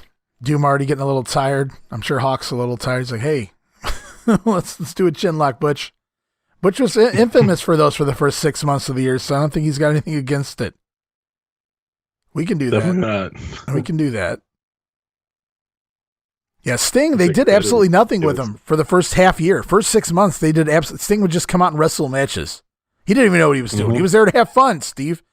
And then finally they stuck him in there with Muta, and he got the feud going, and they had the match at the Bash, and it kind of took off from there. And then by the fall, Flair got the book, and he kept Sting very important, kept him on top with himself in the tag team matches, like you pointed out. So definitely the build was there. It started in the fall, at least. If not, if you could argue it started with Muta back at the Bash or whatever, but the actual main event push for Sting, it would have been like a 6-month haul, but because of the injury, it winds up being much, much longer. Damn near a year. And then they had nobody ready for him. There was nobody ready for him. Yeah, I kind of wish they shared talent with the E at that point. You guys have nobody for your guy. We have nobody for our guy. How about we just trade somebody real quick? Animal with the shoulder. There were rumors at one point that the Warrior was going to jump. And obviously that's silly, given that he was the world champion. But yeah, it's, I got to argue, though. In the WWF, they had a few names they could have done something with. They just didn't position it the way they wanted. In the NWA, it's hard to try to figure out who the hell, outside of Luger, who had just turned face, are you really going to turn him heel again? Oh, looks like I smell a finish coming here. Butch Reed looking for that pile driver. Hawk, boom, clothesline from the top rope. Animal going to make the cover. With in the WWF there? 3. I think I'm going to Fed Warrior. Well, there he goes, the 3 count. The Road Warriors pin Doom. So now Doom have been defeated. They are no longer undefeated as far as pinfalls go. So they've been beaten twice here tonight, and they are officially eliminated point-wise from the tournament already. The most they can get is 20 points, and the Roadies have already done that. So as long as the Roadies don't job out the rest of the night, it's pretty much given the Doom can't advance no matter what, which is unfortunate. That's another reason why I question why book them 2 matches in a row, but you got to do what you got to do. Yeah, it's ridiculous. I don't know. I might have fed Warrior Earthquake, but I get why they did it with Hogan and whatnot. Oh, that would have been bad. I don't care how good Earthquake is. That would have been rough. Well, that would have been, it would have been interesting though, like seeing Rick Rude and Hogan. Yeah, Hogan went work Rude though. That was the issue there. First, Rude was probably too small for Hogan. Hogan was afraid of Rude. Not that he would beat him up, just that he didn't trust him. Like, thought he would go into business for himself out there. And yeah, well, I wouldn't blame him for thinking that way, to be honest with you. That was 8.5 minutes. Doom does the job. The Roadies pick up 20 points there as we go into another singles match. So Dave gives that one 2 stars. I have to agree. At the best, 2 stars. It was definitely not as good as the first 2 matches. Roadies definitely not. There. And now it's Ric Flair and Muta. Muta is... Looks like he's been neutered, man. Poor Muta. As he's accompanied by Gary Hart here, taking on Ric Flair, the world champion Ric Flair. Muta's the TV champion. They had a match just a couple weeks ago. Oh, who's coming down with Flair? It's Ole and Arn Anderson. Arn just got back on TV this past weekend. And he's already here at the pay-per-view. Pretty cool. I got a question, man. When was the last time we seen the actual TV title? That is a good question. I don't know. I'm going to assume maybe back, I don't think we've seen it since he won it. The actual physical title? Yeah, I couldn't say. I have no idea. I don't think we've seen it. He maybe in a promo from Gary Hart. Norman Claus in the crowd here. Recently turned babyface on Teddy Long. I don't even mind Norman at this point, man. Ole Anderson supposedly hated him. He couldn't wait for his contract to expire at the end of 1990 so he could shit can him. I guess he hated the character. I don't know if you hated Norman the person, but he just hated him being on the roster. Out there. Yeah, I'm sure Ole just hates everything, so I don't really care what he likes and doesn't like. To be honest, like he hates everything. I don't know what he says good about anybody. Yeah, I'm a WWF guy. I think everybody knows that by now, but I think so those gimmicks don't bother me if it's done properly. Very little of it, but it doesn't hurt to have it because the kids are going to like it, and it's going to give them something. Look at Muta just coming in, getting everything in. He knows what's up. He better get it in because he does know what's up here. Power drive elbow after the handspring. This is Flair's booking right here. Well, they just had that match. What was it, a couple weeks ago, 2-3 weeks ago? They had that 16-minute match on TV where they kind of worked each other over on the mat. It was a good, solid wrestling match, but they kind of worked each other ground and pound and working over the legs and things like that. And here it's more of the speedy come right at you. And they have the 15-minute time limit, so rightfully so. They're trying to get it done as fast as they can because they're not getting paid by the hour. They got 2 more matches ahead of both of them at this point. Because unlike Doom, who wrestled twice in a row, Flair right into the figure 4 immediately in the match. Muta. Okay. Muta's not even really selling. I was going to say, I don't know if it's the paint or what the case is. Oh. But it doesn't even Here we go. Like he cares. No, it's like he already knows what's happening. We got Buzz Sawyer out here, Dragon Master, Ole Anderson, Arn Anderson, Gary Hart. They're going crazy on the outside. Muta takes advantage, attacks Ric Flair from behind in the ring. Backbreaker, and you know what that means. It's time for the moonsault. Muta up top. Flair had to have booked this. Oh, God, yeah. Right into the knees of Ric Make Flair. Muta look good. And small package, 2, 3. Wow. Just like that, Ric Flair pins the undefeated Great Muta in 2 minutes and 55 seconds. You go from undefeated for like 8-9 months to being pinned in less than 3 minutes here. You could tell immediately, like as soon as he came down the apron or the aisle, that, like I said, he just feels neutered. Like all excitement and everything from Muta is that his soul's been sucked out of him. It feels like, and he's not into it. And of course, Muta being Japanese, Dave Meltzer rates this 2 stars. Didn't even go 3 minutes. Somehow got 2 stars. I like the booking. I'd give it was fun. Stars. I like the booking. Muta did do all of his arsenal in less than 3 minutes. That's true. Muta didn't snap it all off in less than 3. So Ric Flair and Lex Luger tied at 20 points. Muta with 0 and the Stinger with 0. That was quick. And Arn and Ole promised they would make sure nobody interfered in Ric Flair's matches, and they kept their word there. But it's still sad to see Muta go from undefeated to pinned in less than a 3-minute match. I don't care if it's Ric Flair or anyone. Yeah, I don't either. I don't like it. Muta obviously doesn't like it. You can see it in his face. He doesn't care. And feels like Carlito for those last few months he was with the company. He just walk on camera and just looked like he wanted to be anywhere, but in the WWE. Oh, here we or go. Andrade, huh? Well, yeah, that's the new flavor of the month for that story. Yeah, absolutely. Roadies taking on the Steiners. The Roadies right now with 20 points. The Steiners right now with 15. So pretty important match. And this is the first time we've ever seen these two go at it. Steven, we just saw them on the Monday Warfare show recently go at it when the Steiners made their return to WCW. And that was a hell of a match. And the Steiners made the Roadies work. Yeah, they didn't have an option. No matter if they wanted to or not. Seemed to be even in '96, the Steiners were still making them work. Seemed to be the story of the Steiners' career. You're coming to work if you get in the ring with us. I don't see. Could you imagine if Lex had told Scott Steiner, "Yeah, we're not doing that"? I'm thinking knew better. Yeah, Lex knew better. It would have been intriguing, though. I would love to have seen it Yeah, had the situation gone down. Not like 99, 2000 Lex Luger and Scott Steiner. I want like 89, 90 Lex Luger and Scott Steiner. Shit. Hawk with the Enziguri. I think Scotty tried to do the flip, but he'd already started taking the forward bump, and he tucked his head too late. So he kind of drilled his own head into the ring. I love that move right there. Like where he spins out of it like that and rolls him through. Some Rob Van Dam type shit, man. I seen him do it in a TV match that we watched on last week's episode, and I didn't even know how to explain it. Like he did that, but he rolled it in and did like right into a leg lock or something like that instead of letting it go like he did there. I was like, man, that's damn. I never seen him do that. It's something you didn't see back in '89. I know RVD did it a lot and stuff like that, but Hawk turns Rick. Oh, and he sells it. Oh, nice play by Hawk there. Turns Rick's inside out with that clothesline. Rick don't have a problem selling for the Roadies. Rick's been around the Roadies for a while now, so you don't have a problem with that. I'm sure they've snorted coke together a few times. I don't think either of these teams mind getting the shit beat out of them. No, that's the one good thing about this. These guys are just gonna hit each other with everything they got. I feel a Steiner line's coming. There we go.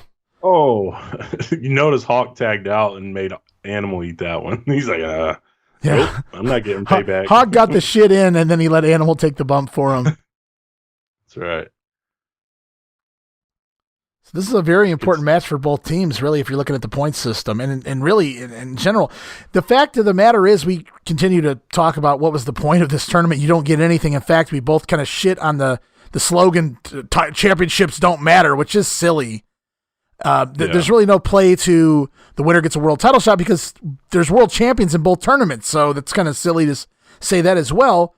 So really there's nothing you get out of this, but when you start evaluating everything, future shock, and the key word there is future, I think this is really to determine who's supposed to be the star of the 90s, the tag team of the 90s, the wrestler of the 90s is the best. That's how they should have sold it.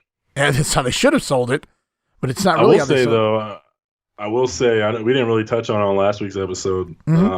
Gordon Soley talked about it on the WNN. My God, he just deadlifted his ass. He did, like nothing. Hawk press slammed Scotty there. So Gordon said what now?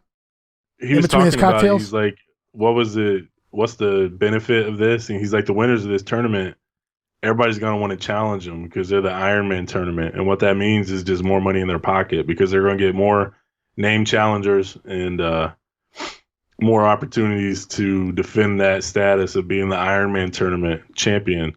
So when Gordon spun it, he made it sound intriguing. Like, okay, that makes sense. They're working for their future earnings, which Future Shock, like you just said, the star of the 90s and the tag team of the 90s. So if they would have built it that way and sold it that way, I think it would have had a lot more intrigue, a lot more excitement, and I don't know if it would have popped a bigger buy rate or more house, but I think it would have just been more appealing to casuals or hardcore fans and the like. Yeah, and don't get me wrong, there's nothing wrong with this show per se. It's just it shouldn't be Starrcade. This is like a Clash of the Champions or a secondary show, your Wrestle or your Capital Combat. Everything about it, I mean, the people involved make sense. They're not half-assing this. Oh, my God. Oh, Scotty ate that clothesline. Good. I love up there in the corner of the Omni. I don't know if you see the scores up there. You see the scores up there for everybody to read as well. That's pretty damn cool as well. Yep. I think, I wonder if they're just getting a feel for it and see how people will react to it. Kind of like Battle Bowl, that sort of deal. But I think he wanted to do more than that, but thought he was going to steal Sid's whirlybird there for a second. I will say, dude, Hawk's just manhandling Scott Steiner. Yeah, Scott's definitely letting Hawk throw him around. I'm actually a little bit shocked, although given the finish of this match, I get it. I'm not shocked. I mean, Scott's still relatively new. He doesn't care. Well, he's coming right back here. He's got Hawk. He's setting him up for belly to belly here off the top rope. I don't know if Hawk's going to agree to this or not. I don't know if he's going to have an option. Look at Hawk dead weighting him. He's dead. Oh, my God. Oh. I saw that coming. He dead weighted him. Hawk literally just hung there in Scotty's arms. Scotty tried to belly him off the top rope, and Hawk just laid there like a sack of potatoes. And he cost himself. That really wasn't going to hurt Scott. That just Hawk hurt himself there by simply not agreeing to go along with the move. We talked about that last time too. I don't want to keep going back to it, but you just got to do it. If you don't do it, you're going to get hurt. I mean, you just go with it, whether you want to or not. You can't. Look at Ellering checking on him.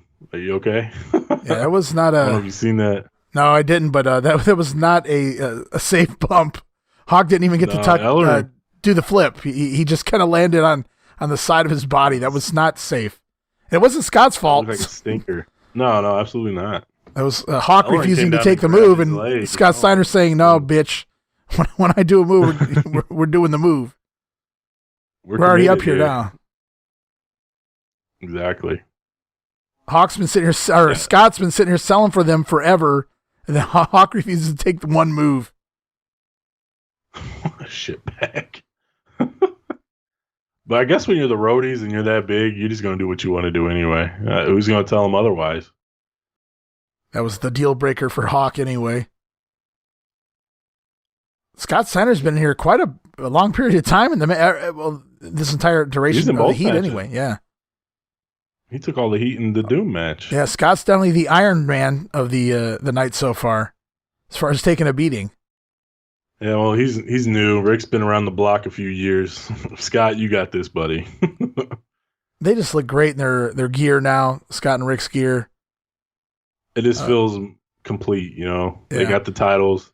And looks like we're getting a B-level Doomsday device protected. Scott Steiner. Oh, I see why. We're going back suplex, bridge, 1, 2. Steiner gets his shoulder up and a 3 count. We don't even get a hot tag in this match. The Road Warriors hit the Doomsday device. I was wondering why they were doing it in a back suplex position, but it's so we can do that finish there. Animal with the German or back suplex with the bridge on Scott Steiner, and Scotty gets his shoulder up before the 3 count, and the Steiners are going to get the win. They're going to move up to 30 points, and the Roadies stay at 20. So the Roadies do a job, a clean job, although a little bit of shenanigans there with the whole shoulder up nonsense. The Steiners? You're right. Steiners. Yeah, Steiners 35. 20 Sorry. and 15. You're right. Yep. Oh, man. So the Roadies agreed to this for a finish. Jim Cornette has stated in shoots that he suggested something a little more definitive, maybe like a four-way melee. One of the Roadies accidentally hits into the other Roadie, and then the Steiners hit one of their nice moves for the finish, but the Roadies said, this is the way we're doing it. The cheapest way you can go out. Losing without actually really losing. Beating yourself. Yeah, lifting your shoulder up. Yeah, exactly. The Steiners didn't beat us. We beat us. Oh, shit. Muta's right back in, like Doom? flipping in, like I'm going to get myself over. Yeah, there we go. I'm Muta. Well, the Roadies work back-to-back, too. That's what I wrote right here in my notes. This is boom, boom, boom. It's one match after another. It's what it is. I mean, there's no stalling in between. It's like, get them out of the ring. These guys are literally getting like rushed out of the ring in between during the instant replays. So we can go straight back. Notice, like, everybody's having the issue, but they're trying to go up the entrance ramp, and Doug Dillinger's right there, and he's like, no, you got to go this way, this way, this way. And they point him to that area where that guardrail is down there on the lower left of the screen, and they're sending them in that way. That way the guys can come in while they're heading out. So there's Muta with they're definitely on a time crunch there. Yeah, they're trying to they got 12 matches to get in a matter of less than 3 hours.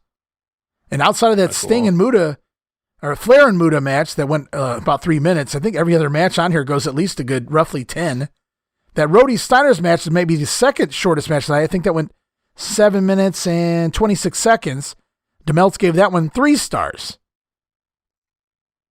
I can see it. I agree with DeMeltz so far. Yeah, I'm not against his star ratings here tonight. I can't even really argue the 3 stars. I might have went just a tad under that just because of the finish. There was no hot tag. It was just a beating on Scott. But just seeing the Roadies and the Steiners in there together and some of the moves that were going on earlier in the match, I can see that. I'm not going to argue that. It's Sting and Muta getting it on here. These guys have been going at it since the summer. Had a great match at the Bash. Had another solid match back in September on TV. And then, of course, Muta beat Sting for the vacant TV title at the Omni here 3 months ago in September.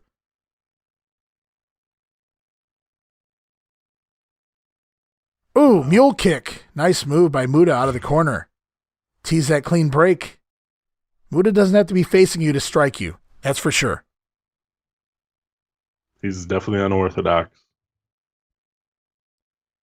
He looks great here, though, I will say. I like the black tights, and the face paint he had going here was awesome. He looks like $1 million still, and definitely different.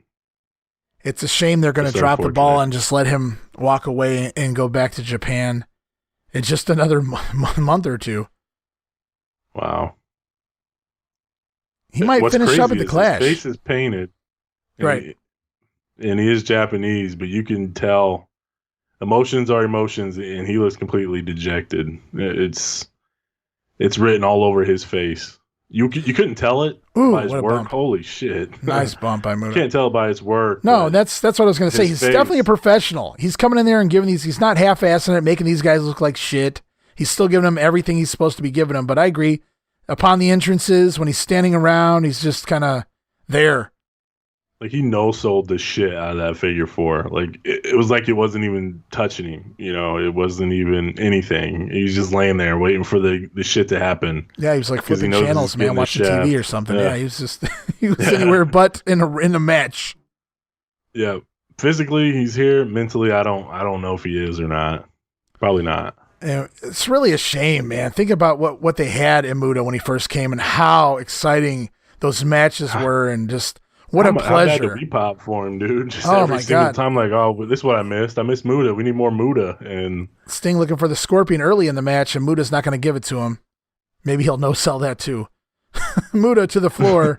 Wouldn't blame him. This felt like ever since that Clash tag main event, Clash 8, it just seems like he's been put on the back burner. Well, I will say, Cornette's went on record and said this was the catalyst. Not that it wasn't already being decided or anything like that, but this night here at Starrcade, when Muta walked in, I don't know if it was on this particular night or, a TV taping or two before this, but when he was told how this was going to play out here tonight, he was just emotionally done. You could just see it on his face. He was just done. That was it. Like, there was no turning back, no convincing him to stay beyond, whenever his contract ends or whatever the deal was there when he's gone. I wonder who had to break the news to him. And it was, a combination of that. Oh, I'm sure Gary Hart did it. Gary Hart probably told him to leave, because Gary's also the one that told him to leave, because the Americans could never like a Japanese babyface. So WCW was going to ruin him because they wanted to turn him face. They were like, he's like the next Sting, basically, was what he was going to be in their eyes, based on the work ethic. I mean, God, look how over he was when he came in. He had to stop doing half of his moves because he was getting too damn over as a babyface when he was a heel. And no, there's the power drive elbow. God, he's so good, man. He is so good. And he never returns like this. Like, when he comes back, he's still good, but he's never this. Wow, there you go. The cattle mutilation. Love it. I put this on my friend, and dude, he was done. He was done. I love that move. I wish Daniel Bryan would bring it back. Yeah, it's probably one of the banned moves. Vince probably says it looks fake or something nonsense. I don't know. Who knows? What the hell done goes on properly, over that there? shit hurts. Stinger might go out to it here. I doubt it. In 1989, everybody's not really hip to the cool submission holds of the later years, but yeah, they wanted to turn Muta face. Gary Hart talked Muta out of that, said, you'll never get over. They're trying to bury you. And then obviously this really sent it home. Muta probably believed anything Gary said after the night as far as them burying. Oh, nice counter out of that. Never seen a counter like that before. I don't know that I've ever seen anybody counter that like that. Stinger kind of rolls through, fights his way free.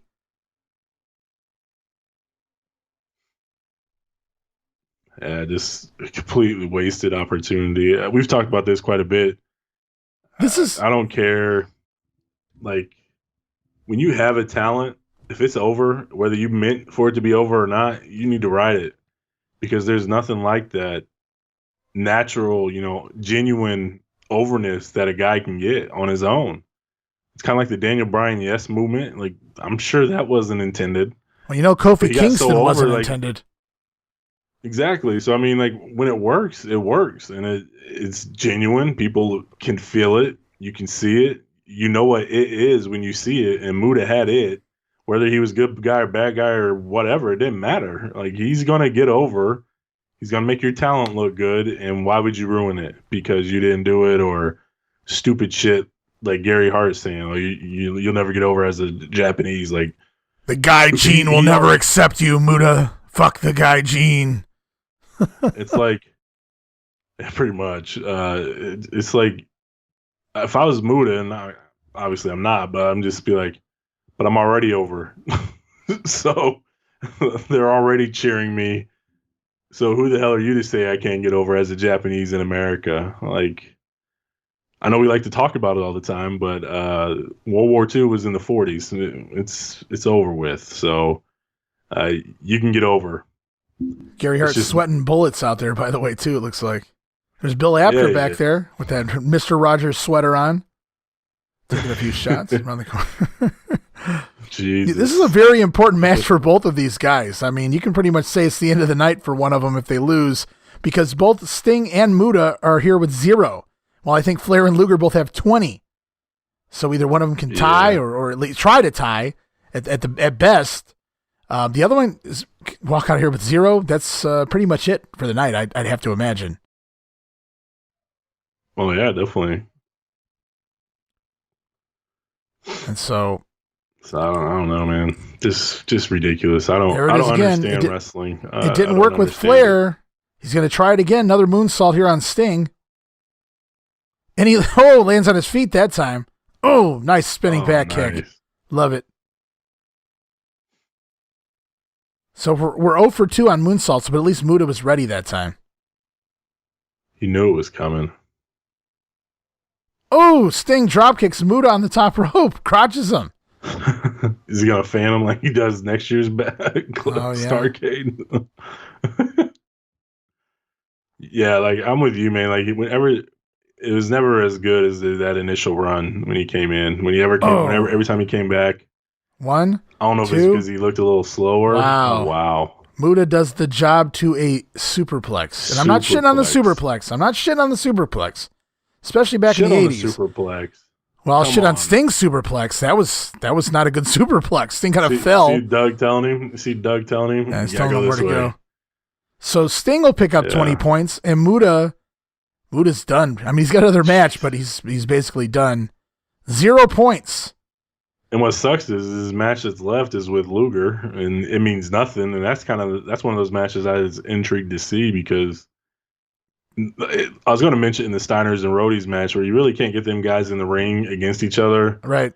With really, I hate to say it, but nothing on the line essentially. Look at that suplex. That was not very safe. No, but it's cool to see him go at it with me. Like that's not really meaningful. You know, you don't have to worry about titles or anything like that. Just kind of see the better man. So like Luger and Muta is interesting, but shit, there's nothing in it for Muta. It's useless. Let's do some audio. We haven't done the audio. Let's see what Funker and Corny has to say here. Hard, but dadgum, it looks good for Ric Flair, it looks good for Luger, and it looks wonderful for Sting. So what's going to happen? Jim Cornette, perhaps the advantage. Strangely enough, will go to the Wild Samoans. They have not wrestled yet, and the Steiners have the lead 35-20 over the Road Warriors. Exactly right. We've seen the Steiners beat Doom by countout to gain 15 points. We've seen the Road Warriors beat Doom by pinfall to gain 20 points. In the shocker, the Road Warriors were pinned by the Steiners. The Steiners gained 20 points, but the Wild Samoans, due to the luck of the draw, have not appeared as of yet. They've got the advantage. They may be playing catch-up, but also they have set back and they've watched what the teams are looking like, how their game plans are going, and now they're set. Do you have a quick prediction for the tag team in the second half? I'd have to say if the Steiners keep looking like they are right now, I'm going to go with the Steiners, but I got to take a peek at the Samoans just to see what they're all about tonight. All right, Terry, what's your prediction? Second half. Hey, dadgummit, I'm going to have to go with Lex Luger all the way. Ladies and gentlemen, Lex Luger is a pick of... Well, thank you very much. I've been saying the same thing the whole time. Lex Luger, Lex Luger, Lex Luger. He says something. Fast pace. It's been tremendous thus far. We're halfway through, and we've got another great tag team event. Our first look at the Wild Samoans. Let's go back down to Gary Capetta. So how lucky are the Samoans that they get booked into the second half of the show?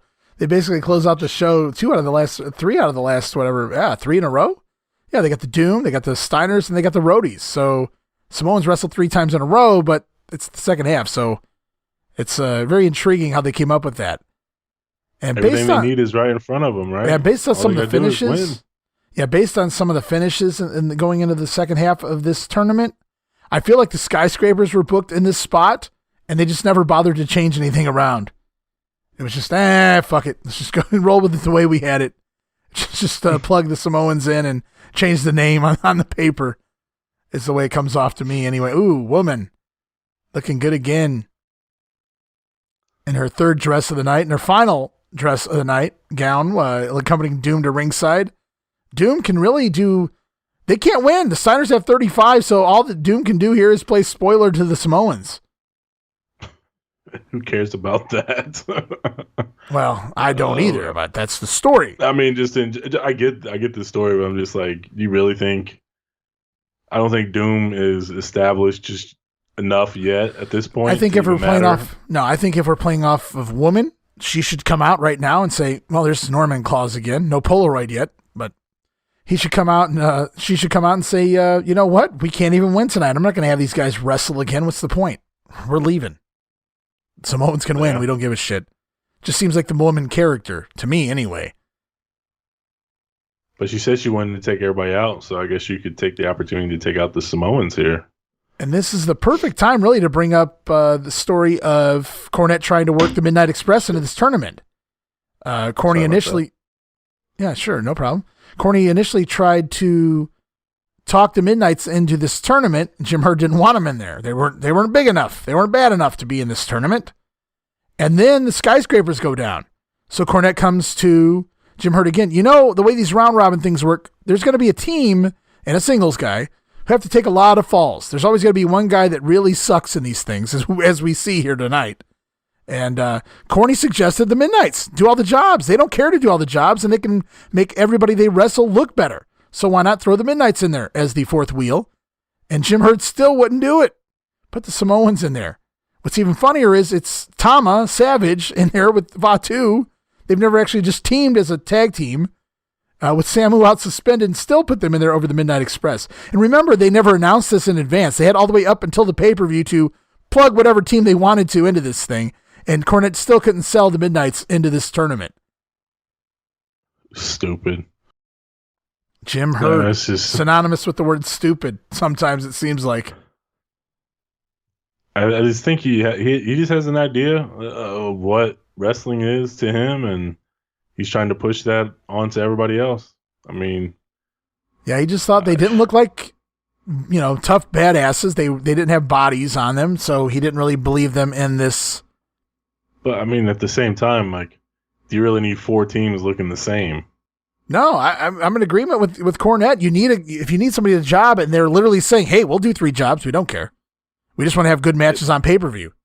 They're already over. Right, and they're established. They're former world tag team champions. They're former United States tag team champions. They held both belts at the same time. They could lose every match in a row for like 2 months, and then all they need is 1 win against a definitive team, and they're going to be taken serious again. Like, okay, they got their mojo back. It's back. Like, that's how easy it is for the Midnights. Like, we know how this tournament ends. Doom looks like shit. Obviously, I know you can't take them out, but you could easily replace the Samoans with the Midnights and make everybody look decent. Give Doom a win. Exactly. Which you don't even do that, so it makes no sense, man. Yeah, that's another. Oh, look at that no sell on the headbutt. Oh man, this is. I always wondered what would happen when this happened. They get a Samoan and an African American in there with the headbutt. Eventually, they're gonna take each other out. Stereotypes, baby. I love it. Oh, jeez. I think too, like, what he's missing is, you can have all the big, tough-looking guys all you want, but what makes them look good are those little guys that don't necessarily look the same as them. And let's be honest, once you see the Steiners and the Roadies beat the shit out of each other, like, I don't care to see anybody else beat the shit out of each other that are big like that. Yeah. Like, none's bigger than them. The same style match every time. It's, oh, wow, look at Fatu get up there. Was that Fatu or Tama? Might have been Tama. Savage, yeah. Fatu has that fresh scar in his belly. That's right. Got that knife slid down his gut there. When did that happen? I think that was. What's that? That it looks fresh here. I didn't see it. I don't know. That's pretty nasty. You get stabbed? Yeah, I think that was the story he told. He told that when he did the Make a Difference gimmick during those vignettes or whatever, I think. Yeah, he has it right there. You can see it. Whew. Boom. This is a match you're not going to see. I got to be honest, man. I'm really sad that we didn't get to see Dan Spivey and Sid in here with the Samoans. I'd love to have seen what would happen if Sid tried to do Sid Vicious things to the Samoans. I just would have loved to have seen how that would have worked out for everyone involved. The fact that you could even question, is he that stupid? Like, yeah, I think he is. I think so. I think he is too. That's the sad part. See, like Butch Reed and Ron Simmons, they're just working with them. These guys, they're both heel teams, but they're actually coming out here to have a wrestling match. They're doing wrestling moves. Well, not right now. Butch Reed's choking him, but I mean, they've been doing wrestling moves. And I think if Sid had been in there, it would have been a completely different style of match. I would just love to have seen what would have happened. Oh, yeah, me too. I think Spivey would have told Sid, just stay on the apron for this one, buddy. No. Oh, my goodness. Oh, lowers the boom. I don't know what happened there. Looked like... What the hell's going on here? Looked like Tama dropped a headbutt on Ron, but Ron no-sold it, and Thomas, I don't know what's going on. Somebody called something, and it didn't work out. Boom, behind the referee's back, Butch Reed with a cheap elbow. This is the worst match so far. Is that the Savage's hair? I'm sure they got the extensions, Steve. Come on, man. Get with the program. No. Like laying on the mat. It looks like some of them are laying on the mat. Yeah, it's probably his extensions. That's not really, their hair's not that long. Well, no shit. I'm not stupid. I'm just like, did some of it come out? Because I don't see it, but I'm sure. I don't doubt it. I mean, they're getting. That's what I meant. They're getting hit pretty damn hard. On the mat. I don't know. This mat's really dirty, so it just looks like there's something plopping up on it. Tossed to the concrete outside. His hair is cool. I like the hair. I should mention Fatu and Tama are twin brothers, so they know each other very well. It's just odd that we've seen the SST all year. Samu and Fatu would go on to become the head shrinkers in the WWF. And then just since Halloween Havoc, right around that time, Savage appeared, and they kind of been doing 6-man tag team matches. And now Samu's suspended, and Tama just kind of floats right into the pay-per-view. This is actually the first time Fatu and Savage have been just a 2-man tag team, and somehow they get thrown right into the 4 top teams in the company. Again, another shit on the Midnight Express. Oh, my God. And then hell, your team that was the World Tag Team Champions all year didn't even get the call. Not that I want to. Thank God the Freebirds are nowhere near this pay-per-view. Well, they probably didn't want to. Michael Hayes working 3 times. No, thank you. Well, no thanks. You figured he'd want the pay. Well, they're not getting paid 3 times. Hayes ain't no fool. That's okay. It's still pay-per-view. Ooh. Do they have a bump for pay-per-view? Look at that shot. That was a nice shot of Nitron and Woman there. Oh, I'm sure they get like a pay-per-view bonus gimmick, but I'm with you, man. I'm happy there's no birds. We've seen way too much free birds this year. I think the original 4 teams that were planned for this were the right 4 teams, but the minute Skyscrapers went down, the next one up for me would have been the Midnights, not the Samoans. And again, I'm not really trying to shit on the Samoans. They've been fun, but we've seen the Samoans and the Roadies repeatedly. We've seen the Samoans and the Steiners repeatedly. Yeah, they're like that team that you put your new teams up against that you're ready to push. Like you know they're going to look good. That they're going to make the opponents look good. The matches are going to be solid. And you can trust them to a degree. Looks like it's breaking down here. They're like that enhancement team. Oh, here we go.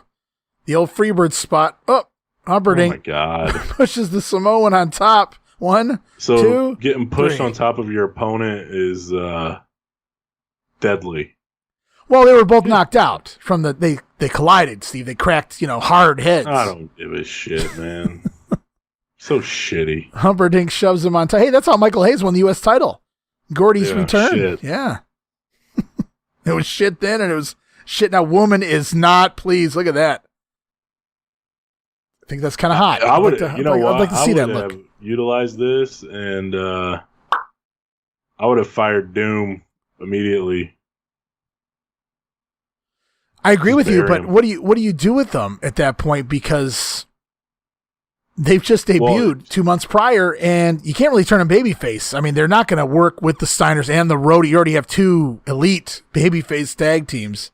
So I would maybe not right away immediately. I would have maybe slow played it, but this could be the start of it. Like you guys suck.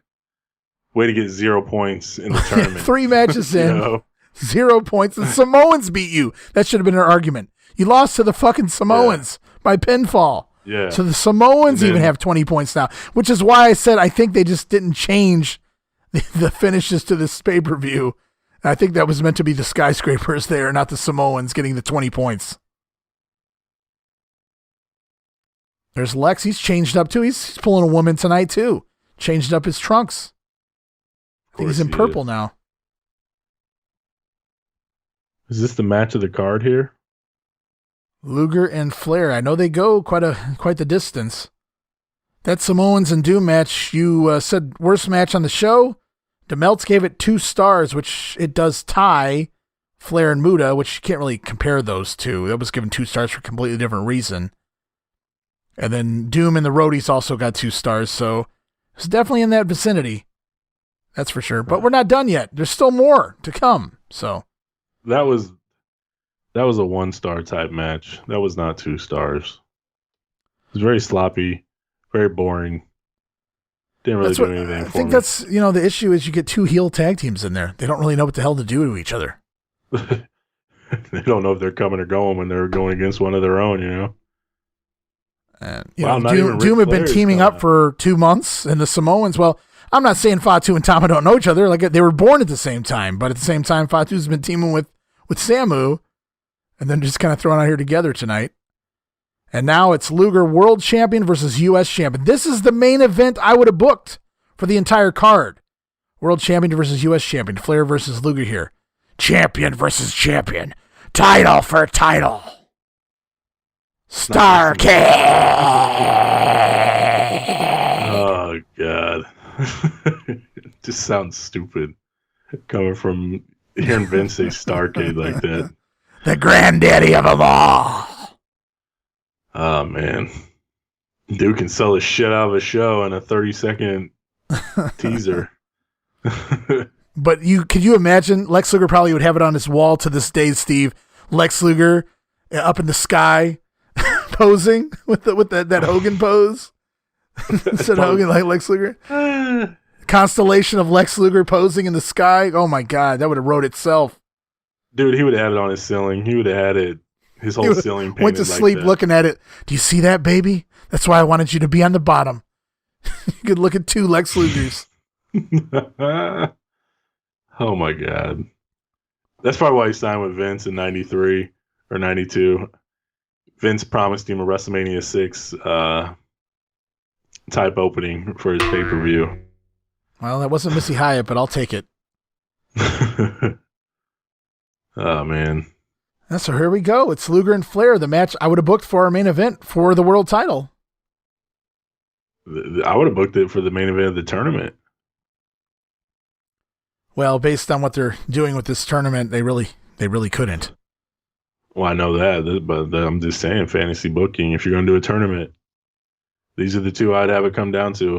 Right. You know what, to be honest, I would actually have Luger and Sting do it. I wouldn't have had them start it. I would have had them finish it between those 2. We already know Ric Flair. Well, we know Flair's booking, so he's going to close the show. Well, that's fine, but it's stupid. I would put it in the hands of these 2. You're the rest of the decade, Flair. You're the 80s. It's just future shock. Let's see who the future is. And I'm with you, man. I just feel like whoever wins these are the guys that they pegged to carry the company into the 1990s. And that's what they should have done. And that's how they should have utilized it. Well, I think, and I don't want to give away too much too early in the pay-per-view, so I won't say too much right now, but as we get deeper into the tag team matches, I think the winners aren't necessarily who they wanted to project as the future, but I think they accomplished what they really wanted to on the underneath, and they just kind of threw the bone to actually wins here, which it'll make more sense when it all plays out later on. But here we go with this one. Lex looks like he's getting some pops out there. Or maybe that's for Flair. I don't really know. Lex has been over, though, for a heel. But he's playing with the crowd right now, so they must be anti-Luger right at the moment. Probably chanting Horseman. See a lot of 4 symbols there. Luger, a former Horseman himself. It's amazing how much the landscape changes. We talked about how much it changed over 89, which it did immensely for the better. But just think about all the guys that come in throughout 90 as well. So this went on for a couple years. And then Dusty in 91. It wasn't until Bill Watts that everything kind of started to slowly make a little sense as far as the roster goes. There wasn't a lot of influx and this, that, and the other going on. Of course, you always need a little, but it was crazy here in 89. All these guys. And I have a list that you won't believe here when we do the award show, the recap show, the year in review, if you will, of just, do you remember these guys were even part of the company? It's been such a long year of guys coming in and going out. Yeah, I mean, there's so many of them and one-offs, and they just pop up. Like Scott Armstrong was on last week's show. We had Brad Armstrong for like 2 matches. Yeah. And then they're gone. And obviously the Armstrongs are kind of memorable because Brad came in and worked Flair and Luger in the same weekend. Yep. For both titles, and then just was right back gone again. Then it was gone. So it's like, when you're working those guys, you obviously remember them. But yeah, I'm sure there's guys that we've seen January, February that I have no idea that we even seen. It feels like it's been forever, but it's not. But I can't wait to hear the list there of guys that we've seen. See if I remember all of them. Lex taking it easy. That's what he likes to do at the beginning of these matches. Just nice and easy, a little bit of stalling. Don't do too much too soon. Gonna overpower Flair, but Flair, the veteran in the ring, sidesteps, gets Luger back in the corner. Flair's not giving him an open shot there. Oh, Luger eating some chops. I thought he was no-selling for a second. Oh, we go. And back to the floor. Seems to be his forte as of late. That's what he did the whole time with Dick Murdoch. Do something, back to the floor. Do something, back to the floor. Nobody does it better. That's right. Lex I will Luger's say too, I remember Flair when he first turned heel. Mm-hmm. Or was it when he first turned heel or when he won the... I don't remember that point where he was like in the perfect shape and then he just all of a sudden just got maxed to the gills. That was way back at the beginning of the year when he won the U.S. title. It was like he won the U.S. title and a week later he was like 90 pounds heavier. Jacked. Yeah. Yeah, after he beat Barry Windham. And I feel like that's the only cycle he's really been on because it seems like he's thinned down and got back into that tip-top shape where he's actually fast and moving pretty good. He's like he's in between. I don't know that he's ever been. I don't think he's been. Well, no, as cut as he was early on. Yeah, but he's not as jacked as he was there earlier, where the necklace, the chain, barely fit around his neck anymore. Right. It just felt like ever since he started working Pillman, like he kind of cycled down and got smaller, and you could really tell an improvement in his matches at that point. I remember when he beat up Ricky Steamboat, how he's just bursting out of his shirt. Poor the freaking button up. Like, man, it's not healthy. No, too bad he didn't give that clothesline to Bonnie Steamboat. We might have seen more Ricky Steamboat matches had that happened, but it just wasn't meant to be. Steamboat might have been a part of this. It would have been interesting what they would have done with Steamboat the rest of the year. Who are you taking out, Muta? I don't know. I mean, do you do Steamboat and Muta? I mean, do you even do this stupid Ironman thing if you have that many top level talents? Do you retire Terry Funk when there's money left to be made? Oh man, could you imagine if those two transitioned and wrestled each other? Well, we got the clash with Steamer and Funk, but they didn't. There was no definitive winner, and obviously it was a bit hot as well. Yeah. That's what I'm saying. Like, you could have... Ooh, nice. Once double underhook. Flair got done with Funk, you could have went Funk, Steamboat, Luger, Flair, or Luger, Sting, whoever, then Flair, Muta. I don't know. Like, Flair seems to be the odd man out here. Yeah. Like, I hate this. It's crazy to sound or crazy to say, but... Well, he's already worked everybody. That's the thing. Yeah, I know, but it's just, like, crazy to think, like... Okay, this main event scene would be okay if Flair wasn't there. Like, ooh, nice they shot. have so many guys that would be fresh matchups, if everything just goes in the order that it's supposed to go in. But every time you try to fantasy book or try to go somewhere, it's like, okay, but what do you do with Flair? Oh, what do you do with Flair? Right. So, like, he's not going to go down to mid-card. No, he's gonna find himself something to do. Yeah, and I guess with Arn coming back, I guess you could put them together in some tag matches with somebody, but I don't even know who you do that with. Yeah, and I think realistically... the Steiners would have been good. Well, I know they peak in January. Is it January? I know they peak ratings-wise with Flair and Arn versus the Rock and Rolls, so you can't tell me that there aren't diehard Crockett fans still watching and waiting for this to kind of go back to where it was. When just out of the blue, you do Flair and Arn versus the Rock and Roll Express, and you get a whole extra point. In 1990. What the hell took so long to bring the Rock and Rolls back, if that's the case? Well, there were things. I'm actually surprised Jim Herbert would want a team that looks like that, to be honest with you. Of course, the Rock and Rolls never really reached that pinnacle again. Not that they needed to in the 90s. They were great in Smoky Mountain on that level. I don't know that I would have bought them as world tag team champions with the teams here in WCW at this point, though. No, you really can. They're just... the days of like the Fantastics and the Midnights and the Rock and Rolls going round and round are over by this point. The Roadies were always there because they were kind of feuding with the bigger guys. So you kind of had your U.S. and your World Tag Champs, to where the U.S. kind of feels like the money matches, whereas the World were just the big power guys. So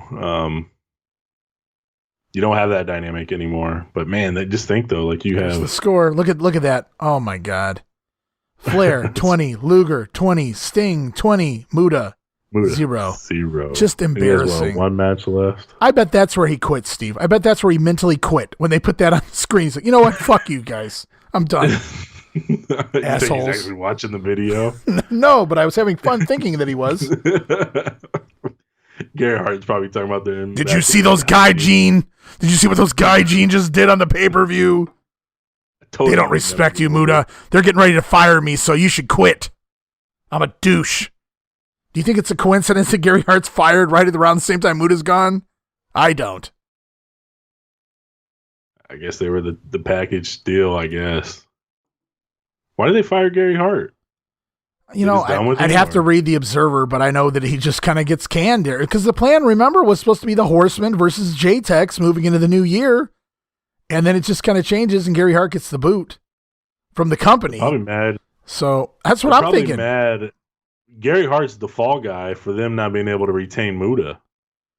Well, let's be honest, without Muta, I mean there's no J-Tex left.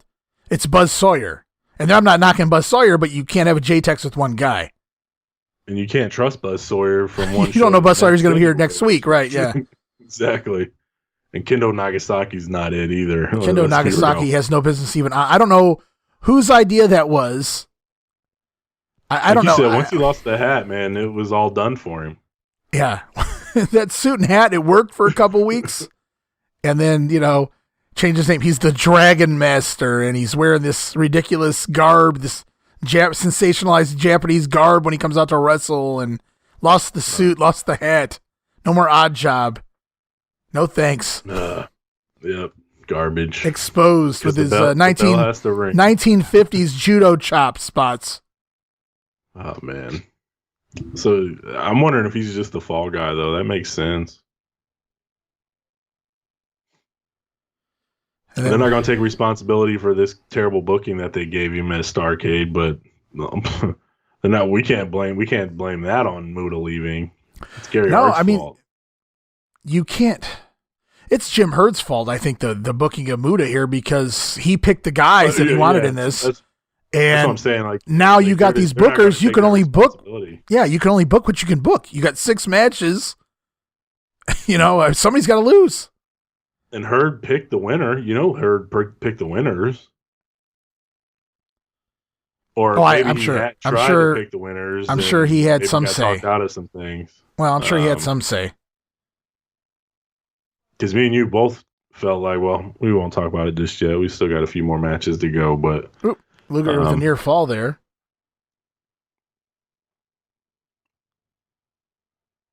But I'm just saying they're not going to take responsibility. Nobody takes responsibility for anything, so they're just blaming Gary Hart.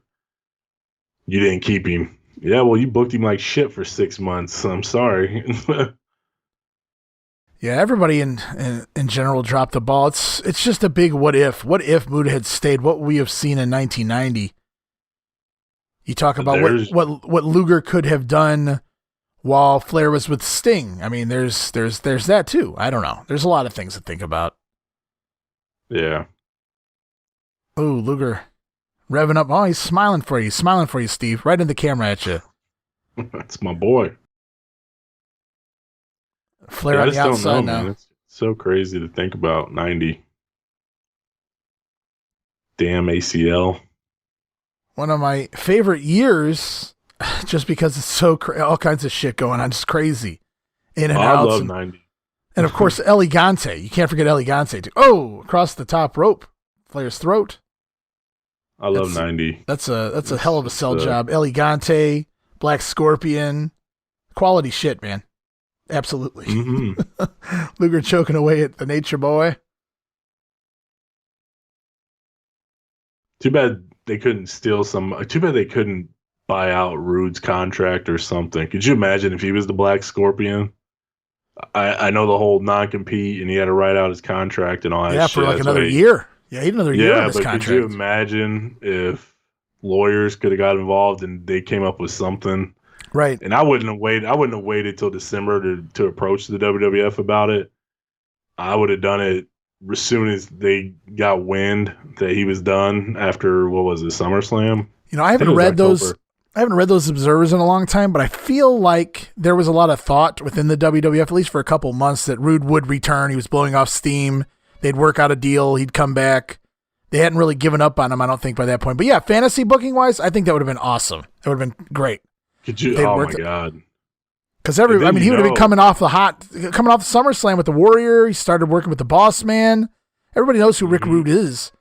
And then that would have been tremendous. That would have been great stuff. Sting and Rude. Yeah, it would have been something else. Just imagine the visuals. That's what I'm saying. It would have probably took Turner a lot of money. Up and over. And there goes the camera. Took, clothesline. Nice. It would have took a lot of money, because if you just think about it, if he popped up on Starrcade under the hood and they debuted him there, hell, I would even give him the title. Let's be honest. I would have gave it to him. I would have pulled the trigger, and everything, the whole wrestling world would have been talking about NWA, WCW at that point. You just took a guy that main evented WWF SummerSlam and put him in your main event on your biggest show and gave him the title. Like, yeah, instead they debut him a year later under a mask against the Z-Man. So. And it means nothing. Flair with a slingshot sunset flip. You don't see that every day. People forgot about him by then, you know? Yeah. Obviously, everybody knows who Rick Rude is, but that momentum is gone. And Tony Schiavone fucking ruined that whole deal. Huh. Yeah. Somebody calls that the Rude Awakening. Fucking Tony. Damn it. Oh, Lord. You know, this match, I'm not gonna tell anybody who wins this match, but I'm gonna play spoiler here as far as letting everybody. This does not go to a draw, and even though they say that this has a 15-minute time limit, this match clocks in at 17 minutes and 10 seconds. So they're giving these guys all the time they need to tell the story. Oh yeah. You think there's some mark in the crowd with the stopwatch? Absolutely. That went 17 minutes. Hey, this should have been over. We're at 15:30. How do you know that? I got a stopwatch. You effing idiot. Oh, Lord. Nature Boy going back to the top. I don't know how wise that is. You are Ric Flair after all. Luger caught him. I seen somebody on Facebook earlier posted. Somebody should have just let has Ric Flair ever done anything off the top? Somebody should just let him do something, because I don't think he has any idea what he would do if he did get up there. And I'm like, he came off the top all the time in 1989 when he was a face. Yeah, anytime he was freaking face. 93, yeah. I'm like, he won the world title from Harley Race with the crossbody. Crossbody, absolutely. Thank you, absolutely. So I'm like, he's come off the top. Oh, quite figure a bit. 4. Look at that selling right there. That's not Muta. Yeah, Luger's selling big. He's selling like he's a good guy. He's selling like he's a face here. He's doing a great job. Referee going to count him down. Remember, he did this spot with Dick Murdoch, too. Boom, right there. Yeah. Flair thinks he won them with a 3 count, but no. What? We are a draw. Yeah, it is a draw. So they went 17 minutes and 10 seconds into a draw. Okay, I thought somebody got the win there. I knew they went longer than the 15, but apparently they still call a draw out of it. So they gave him a couple extra minutes to get to that figure 4 spot. Not a bad match. I know we didn't talk about it a lot. So Flair the story there is Flair almost had Luger pinned, so that Weasley Luger outlasted the time limit by 1 second, because referee 1, 2, Luger gets up, and the time has elapsed. That's it. There's competitive down there waving it off.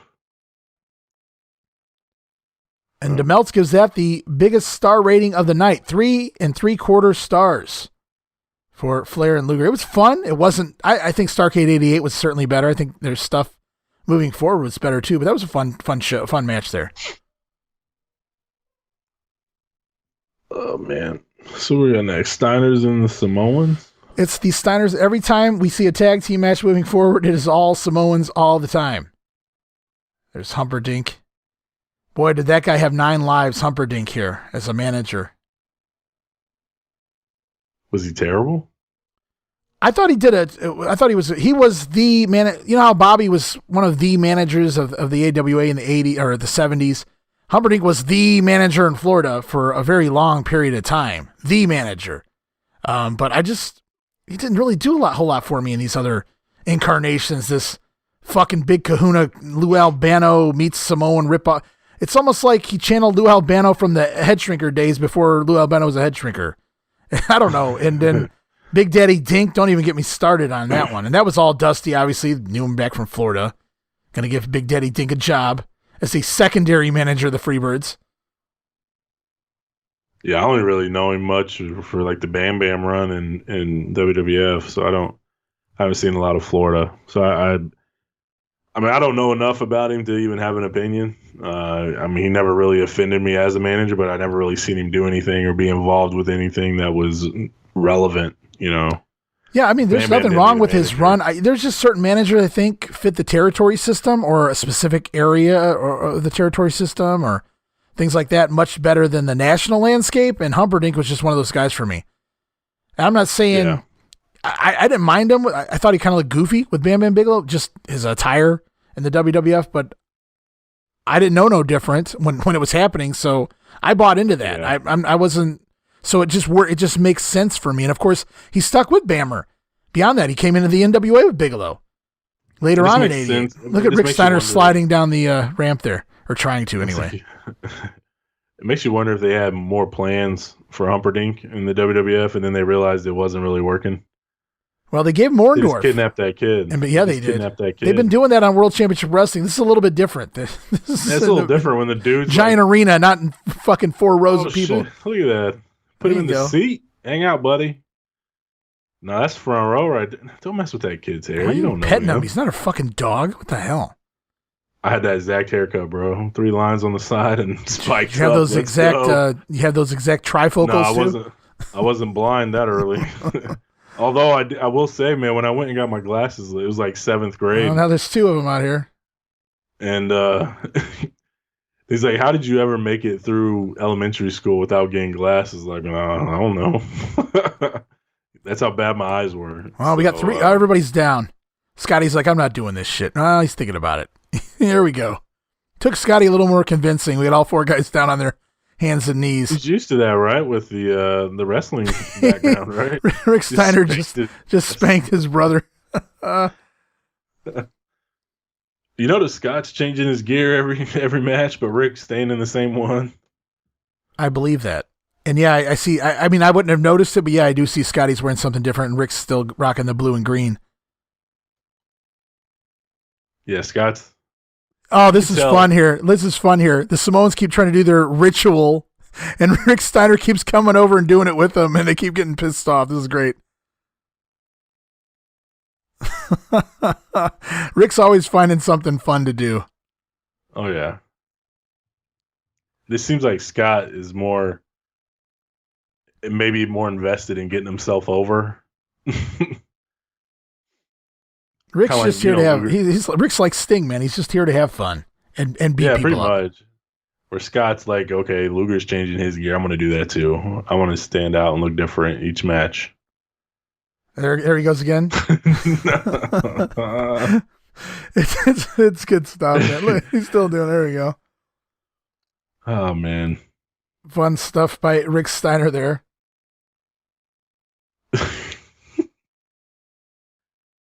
Look at Scott just laughing at him like, dude, what the hell are you going to do?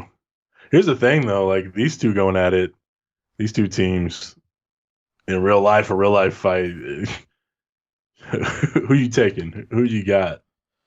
It's going to be a train wreck, that's for sure. Somebody's I don't think anybody's winning in a real-life fight between these 4. So, in kayfabe world, the Steiners have 35 points. And the Samoans have 20 points. So if the Samoans win here, they have 40 points, which would eliminate the Steiners. They're done. This is their final match of the night. And if the Steiners win here, obviously the Samoans cannot make a comeback, I don't think, right? The Steiners were at 45, so the Samoans still have to wrestle the Roadies, but they still couldn't beat the Steiners. So this is a very important match in the kayfabe world anyway. Well, if the Steiners win, the tournament's over. Because they'd have 55. The most any team can get is 40. So the tournament would be over. Right. If they won by pin, or submission. Yeah. Yep. Now, if they win by, what, is it count out where they get 15? 15. Or is it a DQ draw? DQ is 10. A draw is 5. So all they got to do is win by a DQ. Oh, he's got another piece of hair. Some Samoan hair there. There you go. Sticks it under his head. In his headgear. There you go. Oh, Rick. Oh, shit. You never cease to entertain. 12 months of pure enjoyment. Pure enjoyment. Absolutely. He's got that tail hanging in his face now. And it's not just one way he's entertaining. He's entertaining every aspect of his character. Well, maybe not the promos. Maybe not the promos. Even them, like some of them are pretty damn funny. Some of them are, but then the other ones are incoherent. Yeah. I mean, in general, like throughout the year, he's entertained us one way or the other. Oh man, they're getting into it with this guy. That guy better watch what he's doing. That guy looks like he works some local indie shows. He's going on about his hair. Oh man. Time to stall. This match must be going long. Samoa's doing some stalling up the aisleway. We just saw this match. This was the last match we saw in the last Grenade on the main event. It was the Steiners and the Samoans. I think it was Fatu and Samu, though, so it was a different incarnation. So the last match is Flair Sting? Yes. We've got Luger and Muta coming up next, and we'll close out the tag division with the Samoans and the Roadies, and then finally it'll be Sting and Flair, the good buddies. We'll have to get it on for the main event of the night. Eat that, Ricky. Samoans ain't gonna go out like no punk bitches. Definitely not. There's a Steiner line in return. So Rick Steiner can play that game too. And he threw the hair at him. Awesome. Great cherry on top there. Savage rolls out of the ring Fatu rolls out of the ring, and then Rick Steiner throws that piece of hair at him. And now Savage comes in illegally, switches places with his brother. And this referee, it's so crazy. Mike Atkins. This should be Tommy Young, I should mention, by the way, Steve. I hate to not mention Tommy Young's name here on the last watch along. Of course, he recently got injured, basically ended his career in that match on World Championship Wrestling. So now we're stuck with Mike Atkins on pay-per-view instead of Tommy Young.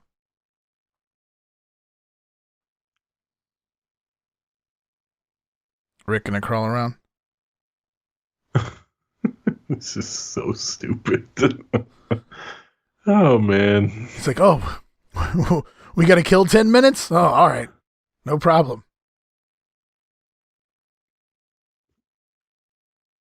Scott Steiner going to come in. He's not going to play around as much. He's just going to start throwing the Samoans around if they let him. Rick's like you, and I'm like Scott. No nonsense. Let's just get this shit done. Whereas you're all about having fun, like Rick here. Front face lock. Don't slow it down, Scotty. Everything was going, ooh, nice amateur move there. He rolls through. He's looking for a cradle. There we go. Nice move. That's nice. Nice little wrestling move there by Scott Steiner. But he doesn't get the job done. The Samoans talking about hair pulling? It's not very Samoan-y. That's not regression. They're not going back to the islands and tribal bullshit and everything. They're talking about worry about hair pulling. I wonder if those kids are still ringside. Think they're there the whole time, the whole match? Good question. I don't know. I haven't seen them. Too bad we didn't get like a Shawn Michaels spot where they eat a chin, sweet chin music. Oh yeah, that would be great. If like one of them took a Steiner line or like fucking Rick just bulldozed both of them with the same arm. Like, oh, he killed them both. That's great. Oh Jesus! Black screen's coming up on that one. Weren't as many lawsuits back then either. Might have got away with it. I'm not seeing them out there. I don't know if they're still out there. It's on the other side by the Steiners, so I don't know if they'll even pop up unless they go over there. Old Rikishi out there. Humperdinck checking out. He got massive, man. Look how small he is there. Uh-oh, Samoan's going to go at it. How many times do you think these two duked it out growing up? Hundreds. Rick's sitting there applauding. Rick's saying, yeah, go on. It is kind of funny when you think about it for a minute there. You got Rick Steiner and Scott Steiner. They're brothers, obviously. And then Fatu and Tama are twin brothers. So it's the battle of brothers here. Oh, they're going to hug it out. Rick don't like that too much. You see him shake his hand? Like, yeah, it's a little weird. We'll go with weird. Oh, man. Oh, Scott looking for the Frankensteiner. He loves that bomb, too. Well, at least it didn't land directly on his head that time. Could have been. Yeah, he likes missing the clothesline and going flying over the top. He loves them holding on the. He loves holding on to the ropes. Oh, crotched on the guardrail. Ooh, poor Scotty. No, Doug Dillinger's in his seat, so those kids are gone. Time to get some heat on Scott Steiner for the third time tonight. Yeah, third time tonight. Poor Scott Steiner. Rick, you go into all the goofy shit. I guess I'll take all the heat, and you come in and hit us some Steiner lines, and we'll take it home. We'll go home. Yeah. Jeez. Rick's happy. He's finally with a partner that can make the team look good. He's been stuck with Kevin Sullivan and Mike Rotunda for months or years heading into this year. Yeah, Rick's been forced to, in between the comedy, have to do the wrestling aspect of it. Not that he still doesn't, but now he can rely on Scott to do a lot of the wrestling, and Rick can just kind of have a little more fun than usual, and it works out that way. Yeah, here we go. Heat number 3 on Scott Steiner for the night. Poor Scott, man. He's just getting mauled all night long. Getting eaten up by these Samoans now. Not a bad match. This is already better than their match on the main event. Scott gets his foot on the rope to stop the count. Rick's biting the ass of one of the Samoans now. There we go. No, they were biting Scott, so Rick returns the favor there. Ooh! Wow, they hit him pretty good. Double clothesline.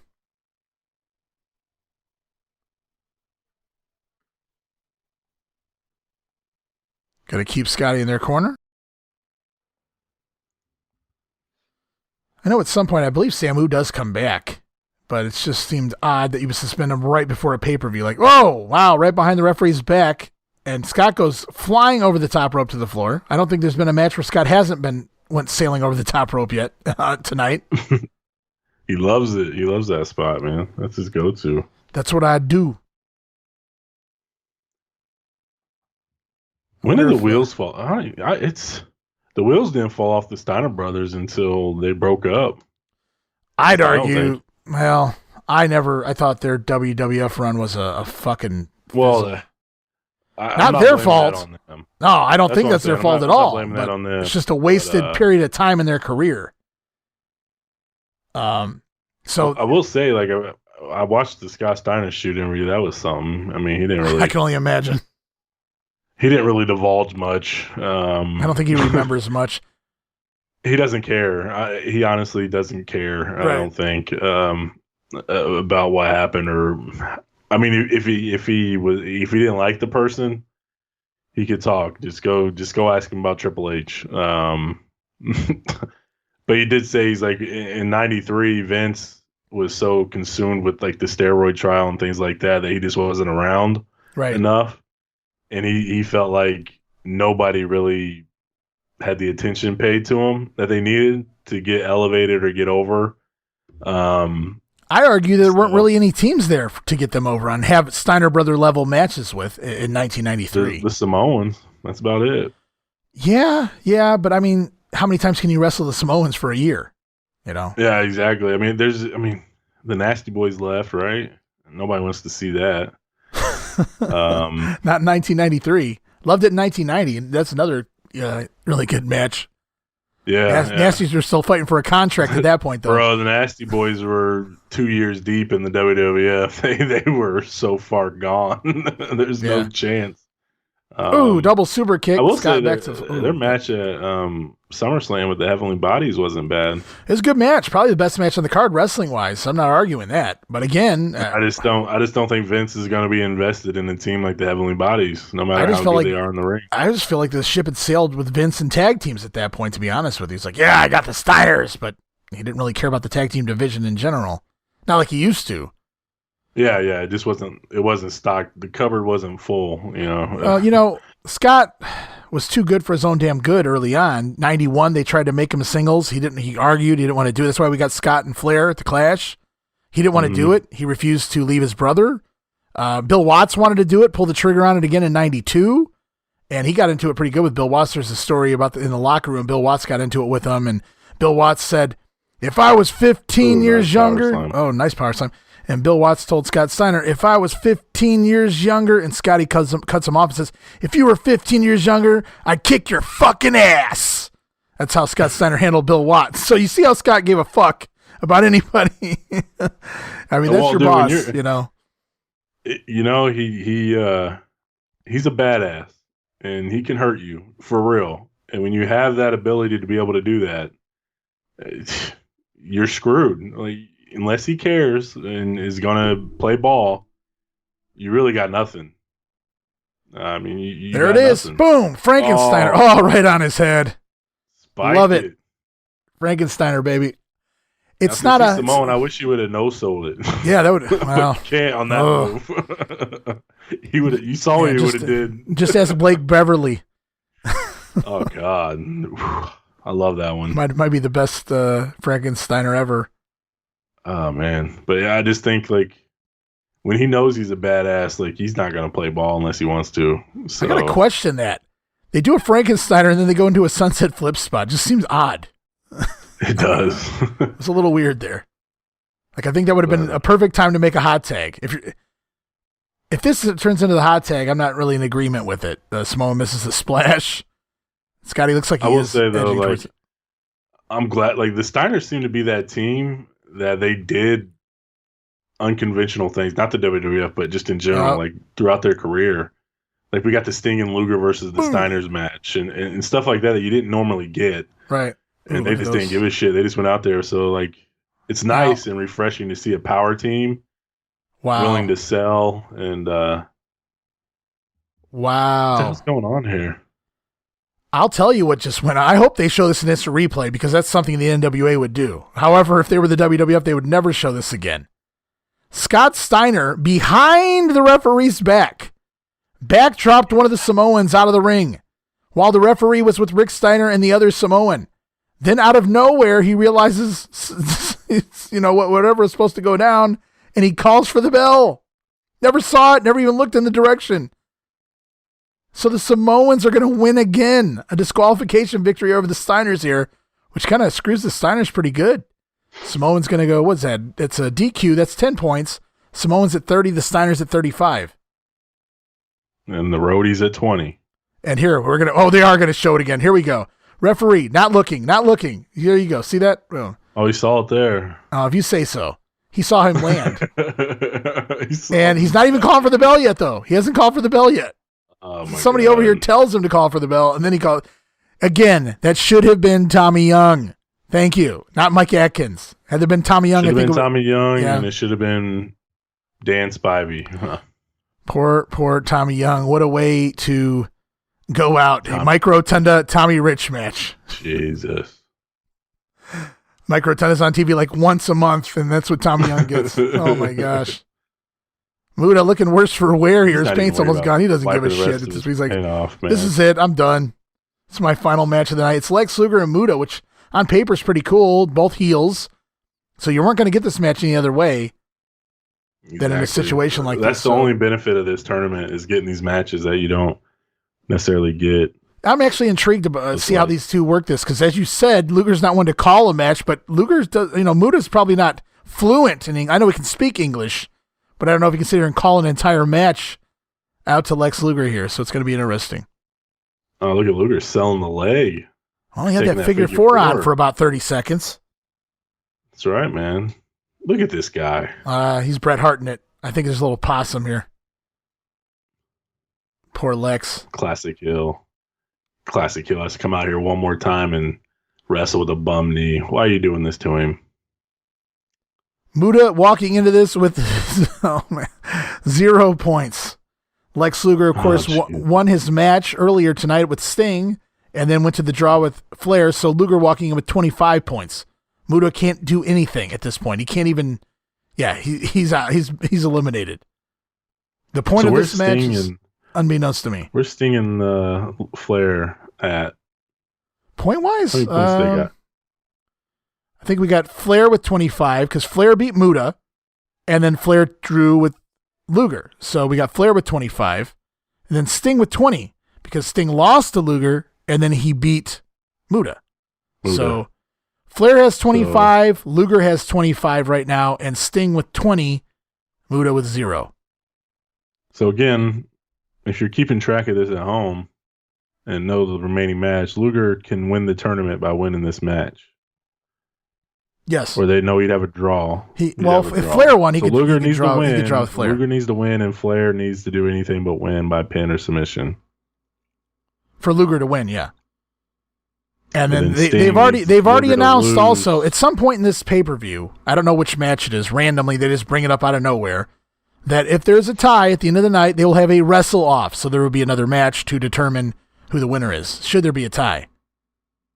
So I feel like they did a better job outside of Muta booking the singles because it's not as cut and dry. Like if they didn't back themselves in a corner like they did with the Steiners. If the Steiners win, they won the tournament, and there's still a match to go. No, there's 3 teams in the fight here for the tag too, though, because the Samoans are walking into the next match with 30 points, the Roadies with 20, and the Steiners with 35. So all 3 of these teams can still win it too. So they're. Well, I meant going into the match the last match with the Samoans. If the Steiners won by pin, the tournament's over. Right. Oh, Luger, so there you go. That's what I meant there. There's your boy selling. You see that? Luger with the leapfrog came down on that bum leg and collapsed. And Muta going right at it. Right. I like this. Love it. Muta going right at that leg.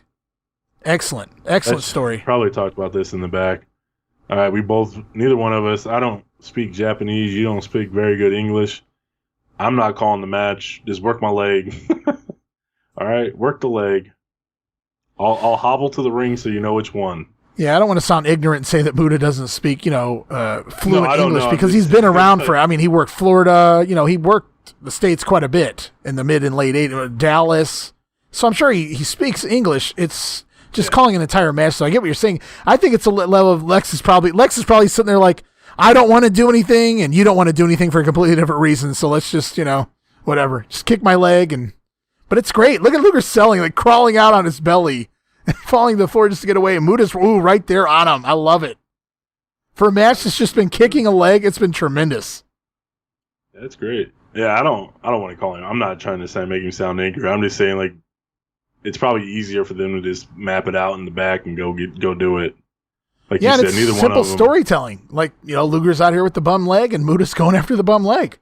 Yeah. And Muta's like, I'm out after this, so I don't give a shit. Luger's like, I'm not winning, so I don't give a shit either. Let's go. Let's just get this done and over with. Muta now going to go into. I would have liked to have seen him lock in something a little more vicious looking than this, but I'll take it. Yeah, well, when you're mentally done, like you don't care. I will say though, I know it's shit booking, and he's looked point wise, he looks like total shit. Obviously, but out of all the wrestlers, teams, and everything, I feel like Muta's looked arguably is one of the best. He's done every spot, every move. He's looked excellent. Well, he looks flawless even when he's not trying. We've seen him try, and how fast and insane he is. I mean, when he's not trying, he's still better than 95% of the roster. Exactly. He still looks awesome and as a top guy, even though he has 0 points and he can't beat Sting, Flair, or Luger or whoever. I don't know the outcome of this match. I couldn't tell you, but he's obviously getting the shaft booking wise, but he still looks excellent. Look at that. He's laying the groundwork for Bret Hart's sales in the future. Bret Hart got it from Lex Luger. Wow, that's a bold statement. I think that's where we lose a few listeners, probably right there. I'm just joking. But this does look like a typical. Hell, this looks like Bret Hart at Royal Rumble. Yeah, although this match is more entertaining for me anyway. Yeah, I agree. Luger does not want anything to do with Muta. Ooh, look at him just kind of doing some ninja work there. Sliding in. That's all this match has been, just going to the leg. And it's a good thing this is Luger's last match of the night, because I don't know if he'd make it to another one. Oh, see, right. Oh, really? That was nice. Oh, and a handspring elbow to boot. I thought he was going to collapse. Great. I was going to give him shit for not collapsing, but man, that stagger into the corner and Muta following up. And he still made it in the corner in time for Muta to get that in. Storytelling-wise, this might be my favorite match of the night. Now, wrestling-wise, I don't know. Luger accidentally applying the Dragon Sleeper here. Oh, that's a wrestling hold? That was an accident. So weak, man. That toe hold's so weak. Oh, man. I think we got more out of Luger and Flair action-wise, but I think I like the story here. I do too. This shows you what they could have had. You know, yeah, I was very curious how they were going to do this with both guys being heels, but I thought they've taken a good direction with it. Yeah, I agree. This is like a teaser of what could have been in '90. They would have pulled the trigger on Muta. I think I just saw Lex Luger call his spot. I think he told him to kick my leg out of my leg. Well, Ali called this spot earlier. Nah, I ain't doing that, buddy. He shut it down. He's still wandering around the ring. I don't know that Lex has had much of offense by any means since the start of this match. He collapsed on that leapfrog, and it's been all Muta since then. Just Luger cowering away and trying to run away, escape, and Muta's everywhere Luger goes, Muta's already there. Good stuff. You know, I was just thinking if they did turn Muta face and he stuck around, you could easily have Muta Muta to be in a match or something, and then Luger come out and attack him or something at Wrestle War, and then them two can feud until Flair and Sting. There's proof right here that they could easily work a match. A few matches. I mean, we've seen the proof just here, just in your basic fundamentals. You could move Muta up and go for that U.S. title, and that'd have been an excellent feud. And then Granny in the front row leaving. She's not impressed with this match. See you later, Granny. Give it to Muta. Oh, he's gonna work. Oh, is he gonna go for it? The Muta lock. Muta lock. Pretty close to the ropes. Look at him. He keeps flinching. I love it. He's like, oh, there we go. Now there it is. Now we got it. For the first time tonight, the Muta lock. Could have been. I was really concerned coming in. It was like a very big contrast in styles, and they're both heels, and Luger's not really good at calling matches, and now they've done a good job, and they've really taught me that, this could have worked. You could have got a couple matches out of this. This could have been amazing if done properly. Yeah. Luger obviously would have had to sell it on promos, but we know he can do that. There's the reminder. It's just like Muta's an afterthought. We're watching this match, and they remind us that Muta has 0. I completely forgot about the point system. I was just enjoying this match, and then they, boom, right there, just remind you, oh, yeah, that's right. This is part of the tournament, and Muta has 0, so even if he wins, it's basically irrelevant. It's nothing for Muta. You really only need to worry about Luger here. That's basically what they're telling you. Luger needs some points here to even have a shot, and that's all that matters. Gary Hart just kind of standing out there doing absolutely nothing. Ruining shit for everybody. Thanks, Gary Hart. Not the first time in his career. And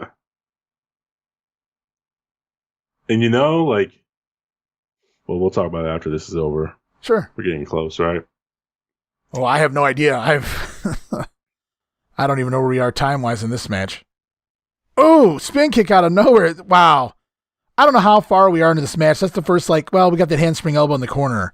But outside of that was like the first real offensive move, if you want to call it one. Obviously, Muta's been working the leg the whole time. That spin kick just came out lightning quick to the face of Luger. And now he's selling the back of his head instead. He's selling everything. They just called a spot there, too.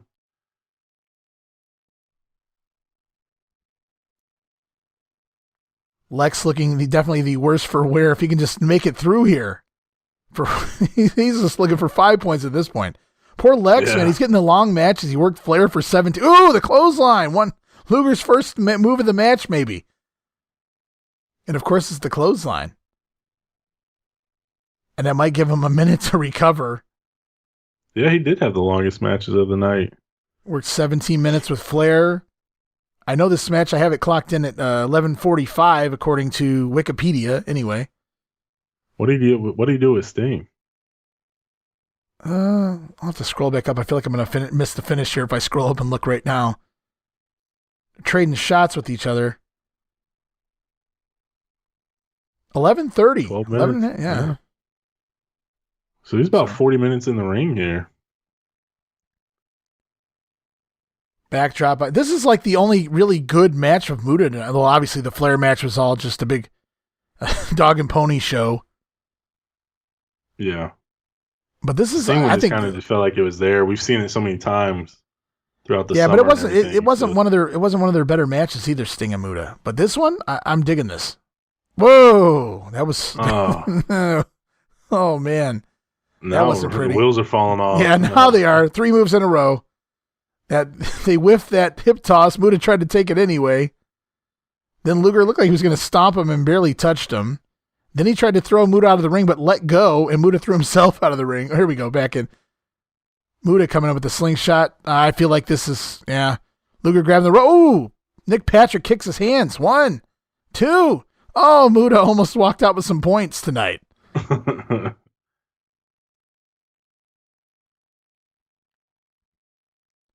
There it is, the power slam. Now Lex is feeling it. Still hobbled, but he's calling for the rack. Is Muta going to counter? No. Can Luger do it? His legs, huh? Oh, just blew the mist in his face in the middle of nowhere. That's a disqualification. So that's, like you have that Steiners match where, did they call it? That's it. Disqualification. Muta right in front of the referee. Misted Lex Luger. Couple stomps. I'm getting the hell out of here. F this place. He's gone, dude. Luger tried the rack. Muta, it looked like Luger's leg kind of buckled, so Muta landed back on his feet. Luger turned around right into the mist. And I guess the story there is Muta didn't give a shit anymore, because, and in real life too, probably, because he had 0 points. What did he have to lose other than losing again? So here we go.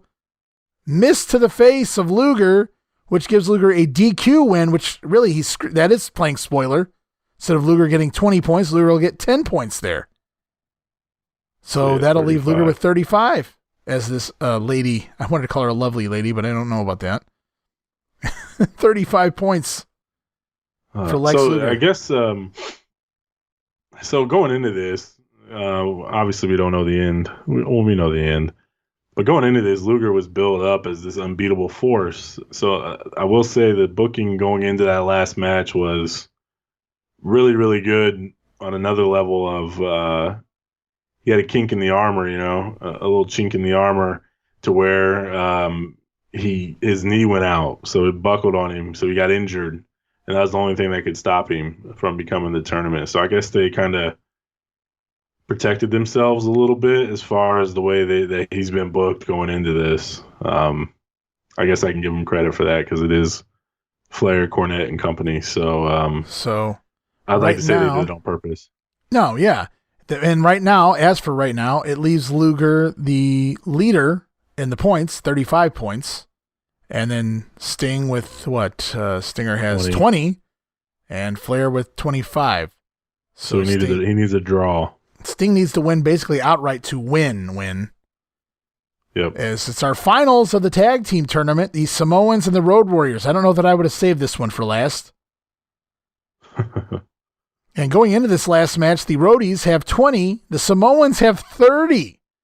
They got more points than the Road Warriors at this point. And the Steiners at 35. The Steiners are done for the night, so the Roadies have to win out to beat the Steiners, and the Samoans have to do pretty much anything to beat the Steiners. DQ, count out, or pinfall victory will get the Samoans the win of the night. You can't tell me that 30 points wasn't meant for the Skyscrapers. There's no way I'm buying that the Samoans were supposed to get 30 and Doom 0. Yeah, I'm not buying that either. I'm honestly not sure why they didn't just flip-flop the positions on the card and give Doom 30. Do you want to give... I guess I agree with you there. I was going to say, do you really want to give Doom and the Roadies this match? I don't know. That Luger Muta match, by the way, Demeltz gave it 3.25 stars. I think he's about on par again. I'll give him that. I didn't like the finish. Yeah. I couldn't give it any more because of that finish. But this is an Ironmen tournament scale.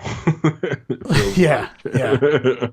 Like he's being generous because obviously Animal knows selling a pile driver. That's a first. Obviously, that's usually Hawk spot.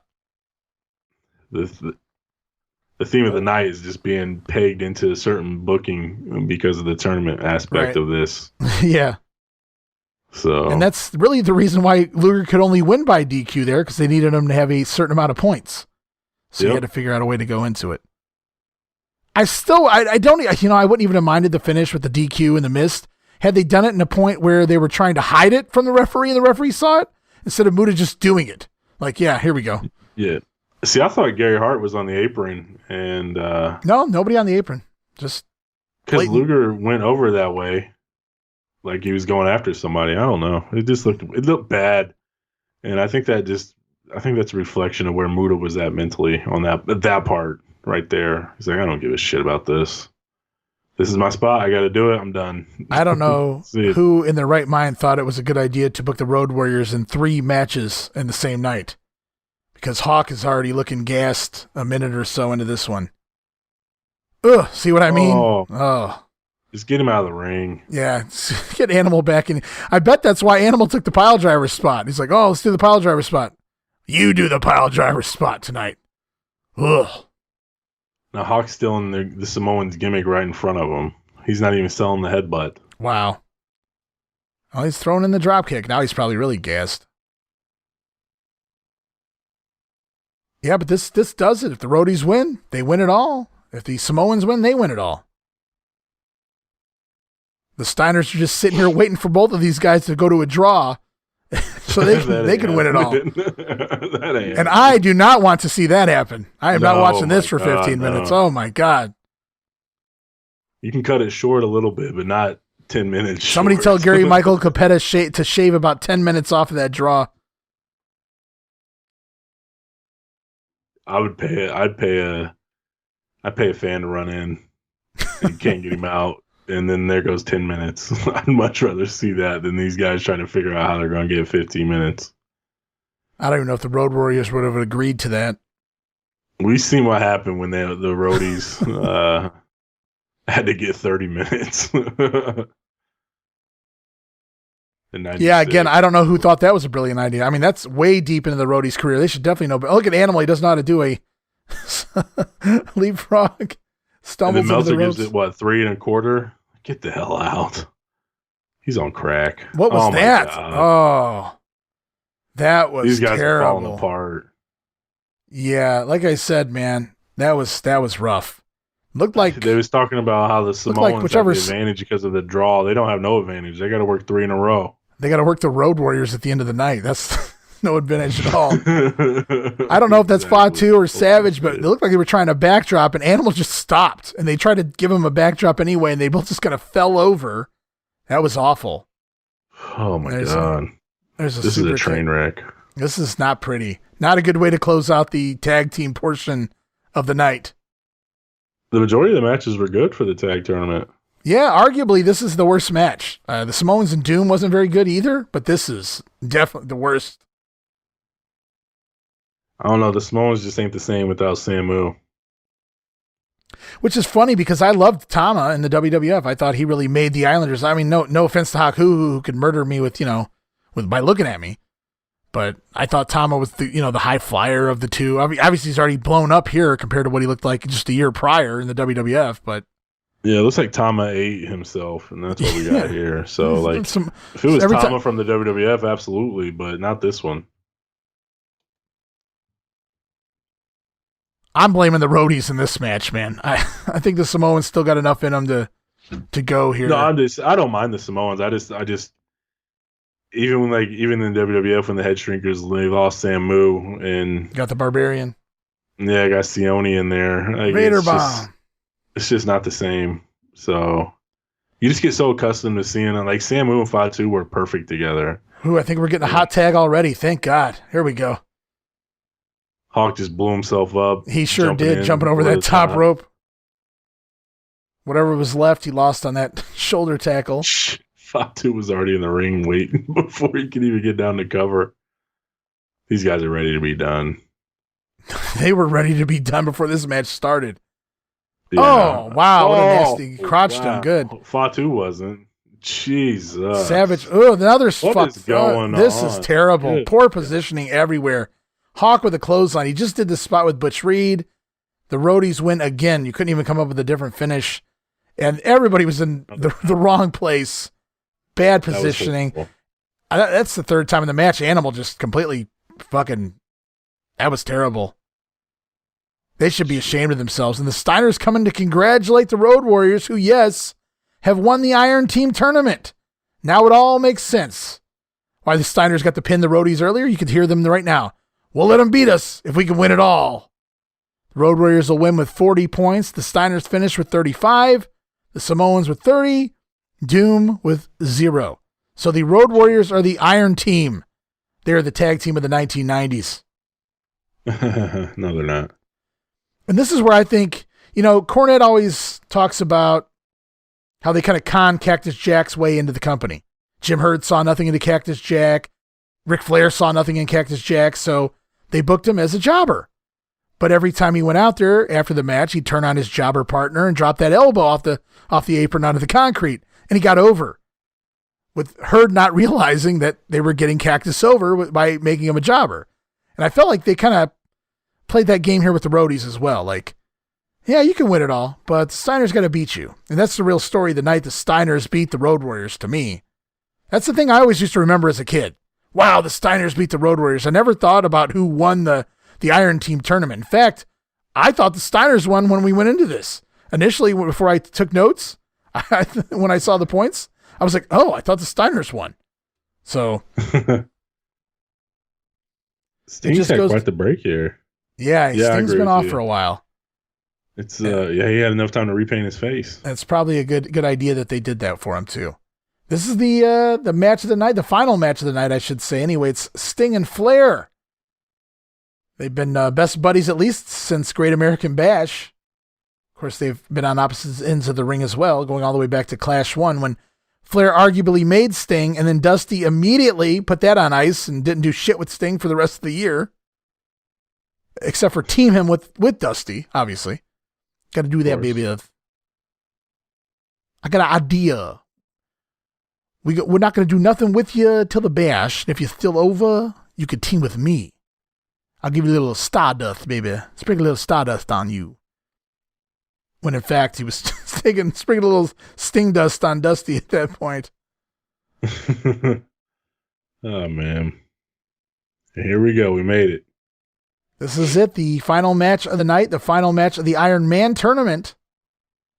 Sting with 20. Ric Flair with 25. Luger with 35. He's leading for now. And poor Great Muta is pretty much, he's probably left the arena by this point. Yeah, he's out of the building. He's out of here.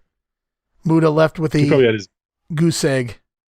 He probably had his bag packed and by the door waiting for the Luger match to be done so he can get the hell out of there. And so basically, if you look at things, Luger's got 10 points up on Flair. So Flair needs either a count-out win or a pinfall to be the winner of the Iron Man tournament. Sting has 20. The only way Sting's beating Luger outright right now is if he pins or makes Ric Flair submit. That's basically where we're at right now. One of these two guys have to get a victory, basically. Meanwhile, Luger's just kind of got to sit there and wait and see what happens. So, if I'm Lex Luger, and I know this, why don't you just come out and get Ric Flair disqualified so Sting wins by DQ, and then you win the tournament? Yeah, well, he's selling his leg. I don't know. Well, that's the perfect heel thing to do. These two are trying. That would to have been great if they'd done match. that early. I would have done that 2 minutes into the match and then restarted the match. I think the fans deserve a better finish for the final of the fucking pay-per-view. But I think that would have been great. I would do the match. I'd go 14 and a half minutes. These dudes are just trying to put on a good and decent match. They're buddies. They're going to have fun. They're going to be goody two-shoe. And then I got to think I'm for the Lex future. Luger. I'm coming out, and I'm coming out, and I'm going to cause the DQ. I'm going to win the tournament by any means necessary. Then I'm going to beat the shit out of both of them because that's what he does. I feel like the entire point, though, of this tournament is to get a specific guy over, and they did the wrong guy at that point. I don't know for a title change coming up. Sting gonna shoot the half here. Sting gonna pretend like he knows how to wrestle for a minute. That'd have been great. And then his promos, he could easily say that instead of trophies, I took out the guys this time.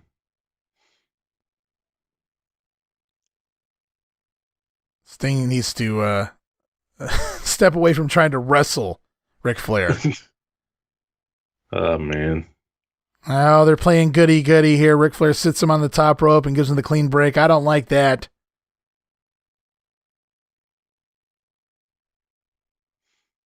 You don't have to be too dirty, but come on, let's see a little more competitiveness going on here. This is it. This is for all the marbles. You can't do that 30 seconds in.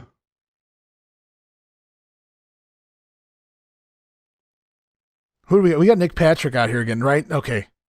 Yeah. It's funny how Mike Atkins, I don't think he's been out here since that Steiners match where he totally missed the finish.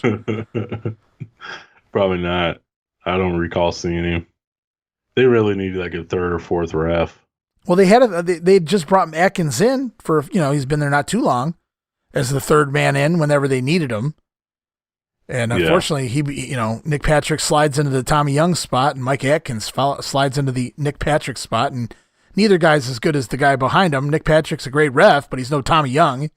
And Mike Atkins is a shitty ref, but he's no Nick Patrick or anyone else for that matter. Mike Atkins was there on and off for years too. Or it felt like years anyway. Yeah. It's always nice to have some dudes in the bullpen, Oh, definitely. What was it? But some of these guys just don't deserve to be working pay-per-views yet anyway. Yeah.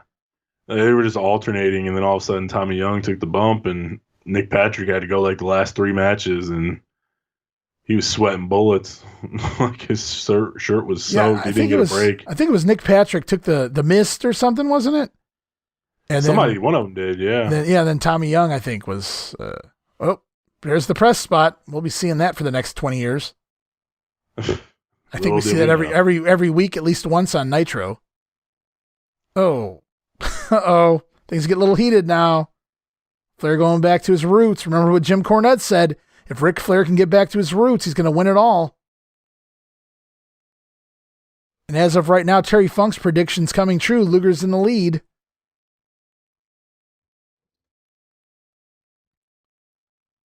Sadly, nobody picked Muta, so that was like a foreshadowing. Nobody wouldn't look that stupid. You're doing what with him? All right, I'll make sure I don't pick him. They should have made Joe Pedicino pick him. Oh man, the fans, man. It's nice not to have seen Joe Pedicino for this entire pay-per-view. Could have made a whole grenade without mentioning Joe Pedicino's name. Sorry, man. The fans, man. Well, maybe he did pick Muta. I don't know. I don't pay attention to Joe. Joe knows shit.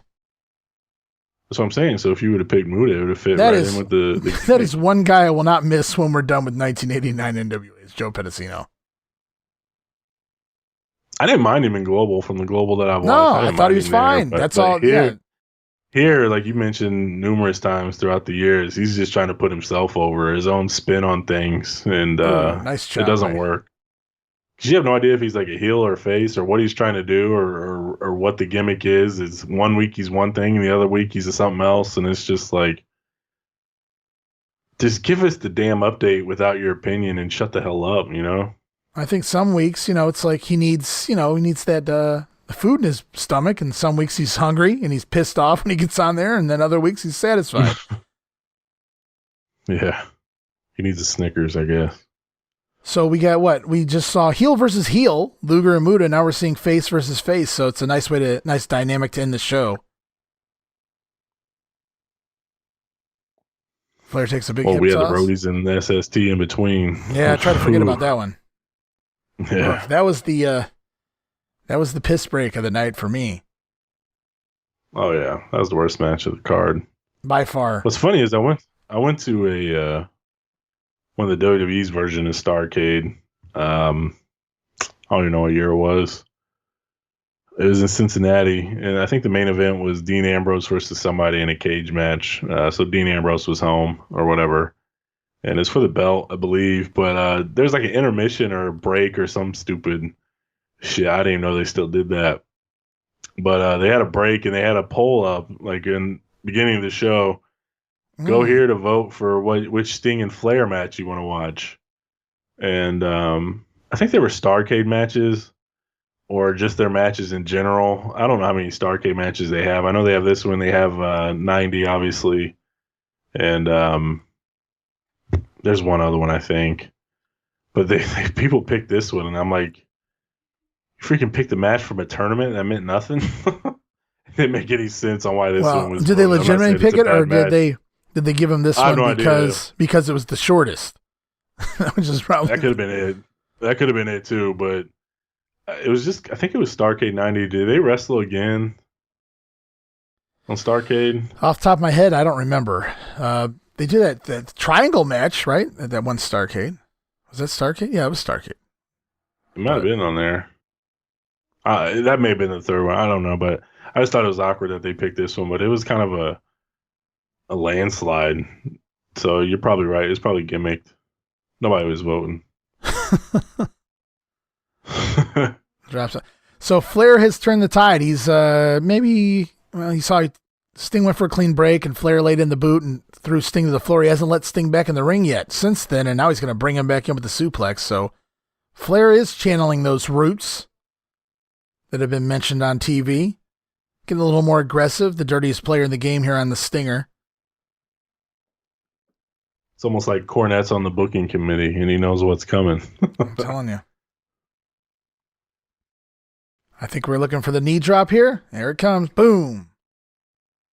Patented knee drop. Split you wide open.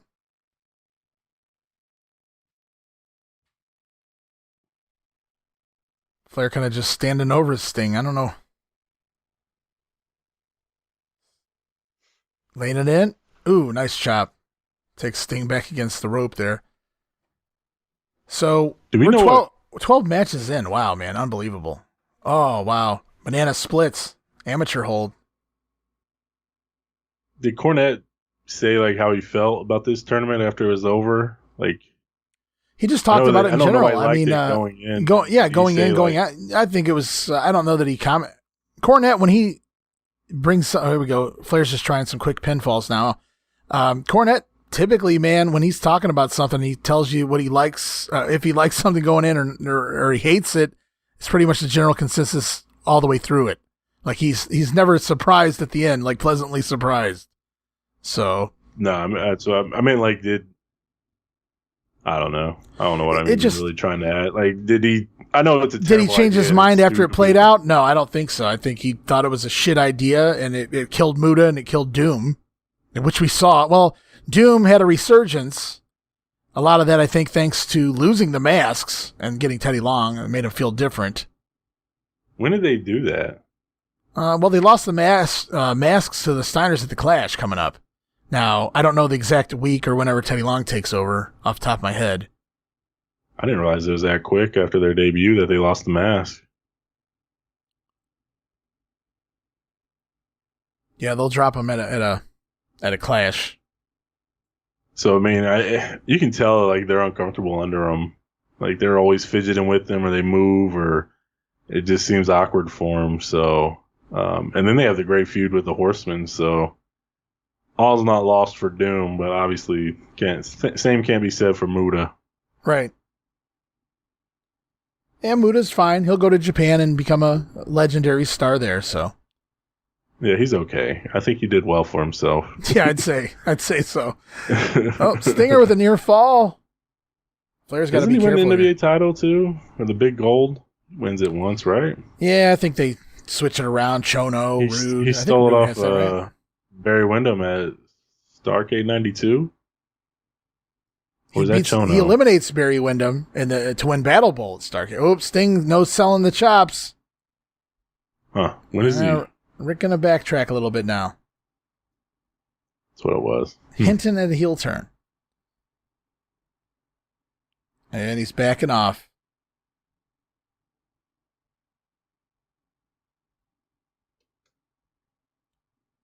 Luring the Sting. Oh, Sting. Lots of slingshot sunset flips today. Oh, Flair was going to give a tribute to Arn there for a second, I thought. The Aloha. No, I think what it is just a way to kind of catch your guy off guard and try to get a win. That's all everybody's trying to do is just win. So they're using all these different pin combinations that you see, but you don't see it this much. So everybody's just trying to get wins, it feels like. Well, I know there's about 7 minutes left in the entire pay-per-view, so I know time limit-wise they got to be running short, so it makes sense at this point. Go for pins quick and often. Sting suplexes Flair back inside this time.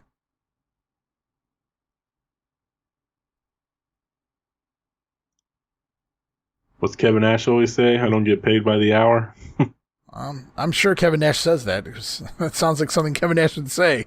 Well, that was to build the Survivor Series. He's going to go in there and get it done as quick as he can and be done with it. Yeah, that's right. Sting. So Flair's not necessarily playing a heel here, but he's still begging off like the heel, and Sting in the corner now mounting for the 10 punches. So Sting's doing a lot of no-selling of the chops and things, so it's reminiscent of their matches in the past. Somebody had to play the role. It only makes sense for Flair to do that. And of course, foreshadowing what's to come as well with the heel turn in early 90s. Stinger splash! That one was kind of ugly. Man, I hate Jim Herd for making your boy cut his hair. Look at those locks. Who cut whose hair? Oh, Ric Flair? Oh. Yeah. Dude had gray hair. Look at that. Scorpion Flair right in the... Oh, wow. That was fast. He didn't even let Sting lock it in. They didn't even have to sell it. Just right in the ropes immediately from the Scorpion Deathlock. Now Flair's turn. Boom. Right to the leg of Sting. And you know what that means. Figure 4, baby. So they trade their finishers. Flair gets his locked in the middle of the ring, though. But if they don't want to draw... Flair looks like he's inching to the rope. Well, Sting got to the ropes. Thought Flair was trying to get there to grab the ropes for some leverage, but Sting got there first for the break. We got to be coming down to the wire at this point, I'd have to think.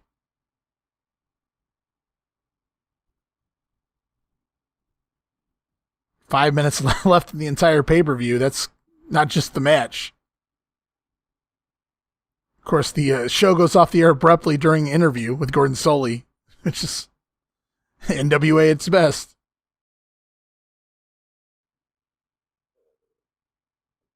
Flair to the leg of the Stinger. Boom. The whole crowd's standing up. They're almost like they're sensing that it's almost over, too. Like everybody's just standing. You got to remember, Gary Capetta's on the mic. He's counting them down. So there's probably a couple minutes left in the as soon as Sting put that Scorpion on, the whole crowd stood up and was looking at the apron or the aisle to see if Ole and Arn were coming. Looking for the run, huh? Run in. Maybe they were looking for Lex, according to you. You don't know. Well, one of Flair's favorite moves here. The old bridge up into the... Flair always loved when he could work somebody that can do that. 2. That Lex booking would have been money. I think you need a pinfall here. It's the NWA, man. They never get what they need. We wrestle. Flair Man. going back to the leg.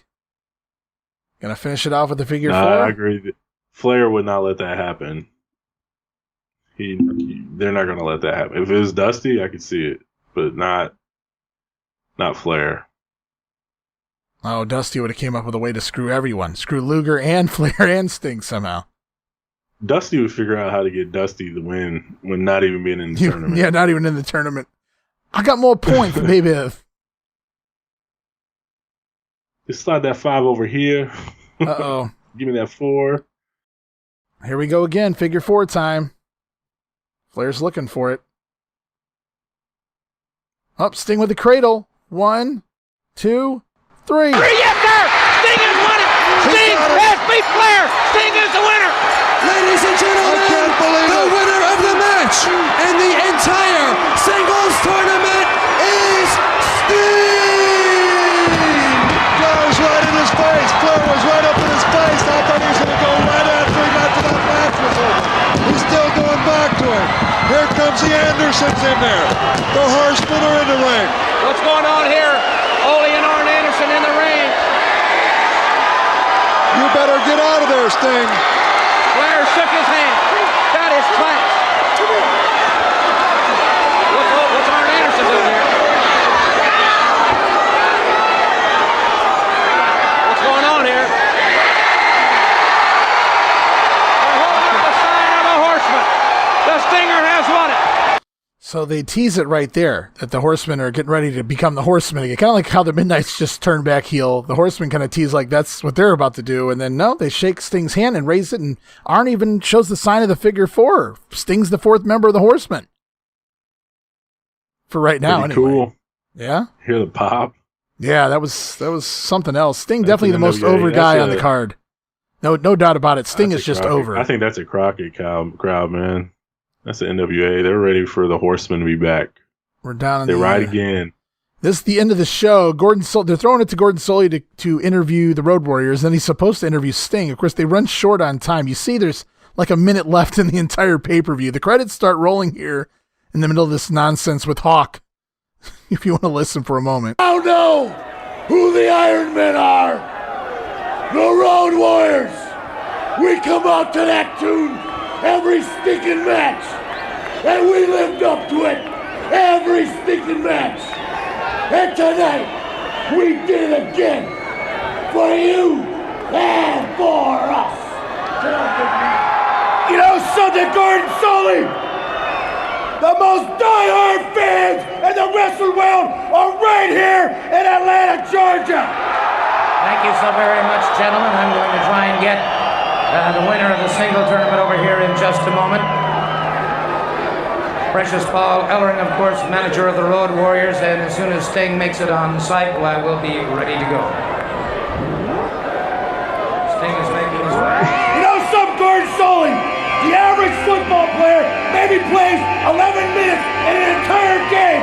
We're out here busting our butts for no less than 30 minutes at a time. If we aren't real athletes, then I don't know what is. Thank you so very much. Now here comes Sting and the NWA World Heavyweight Champion, Ric Flair. That's cool. Let me say one thing. Never humble in defeat. But I've said 1,000 times, to be the man, you gotta be the man. I give you the man. Congratulations, Sting. So if you ask me, the pay-per-view cuts off at the exact perfect time as Gordon Solie's just about to talk to Sting. So we don't have to listen to the Sting promo. But we do hear Ric Flair say, I've said it 1,000 times, to be the man, you got to beat the man. And he guesses Sting is the man. And it does push Sting into that next echelon, back up to the main event. Not that he wasn't there, but now the world title, obviously, which is where we're going next. Yeah, definitely a good way to end it. Too bad it wasn't on screen. Animal, we go no less than 30 minutes. Yeah, right. Yeah, that was a stretch. We saw you go 5 minutes, and that was more than enough for the Samoans. Oof.